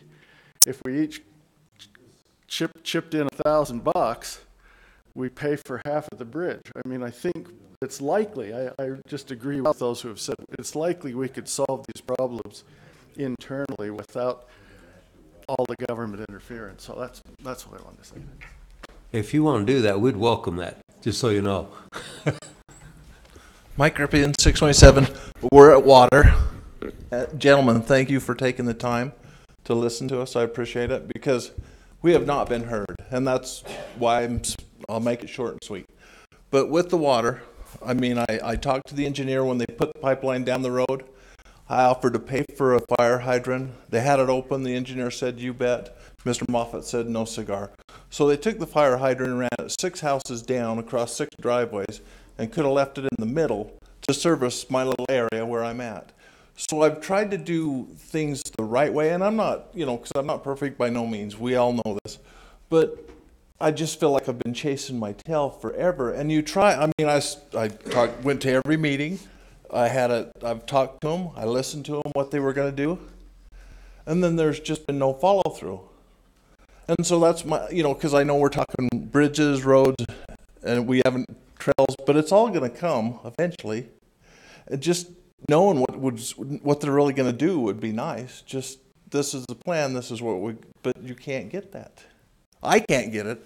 Now maybe you guys know more than I know about what's going on, but, and I'll get the number from the engineer to see where the road's going to go, because you really don't know that. I mean, they say we're going to improve the road, but you have no clue. I have no clue. Maybe you guys know more than I do. I'm happy to listen if you want to share that with me. Thank you. Thank you for your time. Thank you. Scott, you're up, young man. Commissioner, I just want to take a second and just say thank you. Thank you for caring so much about the county residents, Mr. Barron, Mr. Wilkinson, commissioners, Mr. Ross, Mr. Hadley. Thanks so much for extending a hand and offering to help. I hope you'll continue to consider something that can help the Canyon residents. I hope that some of the negative comments that have to do with pathways, the forcefulness of the city in the past, I hope that doesn't take away from this process. I hope, and this may not be popular to say, but I hope you'll excuse some of the comments that were made, because I don't think that everybody completely understood how genuine the hand that you're putting out there really is. So I appreciate that. Thank you. Thank you. Thank you. All right. Thanks, everybody. So, you folks that are with the 2 bridges that are in question, feel free to come on up and sit in these front rows and ask Becky any questions you want to that have not been covered. She's here to address you specifically right now at your bridge. I'm not going on a taco run.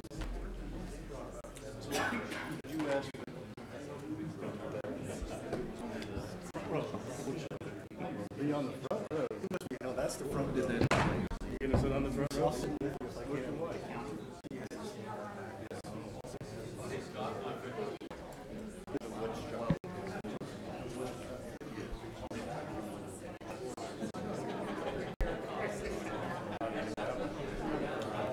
We talked about the permit.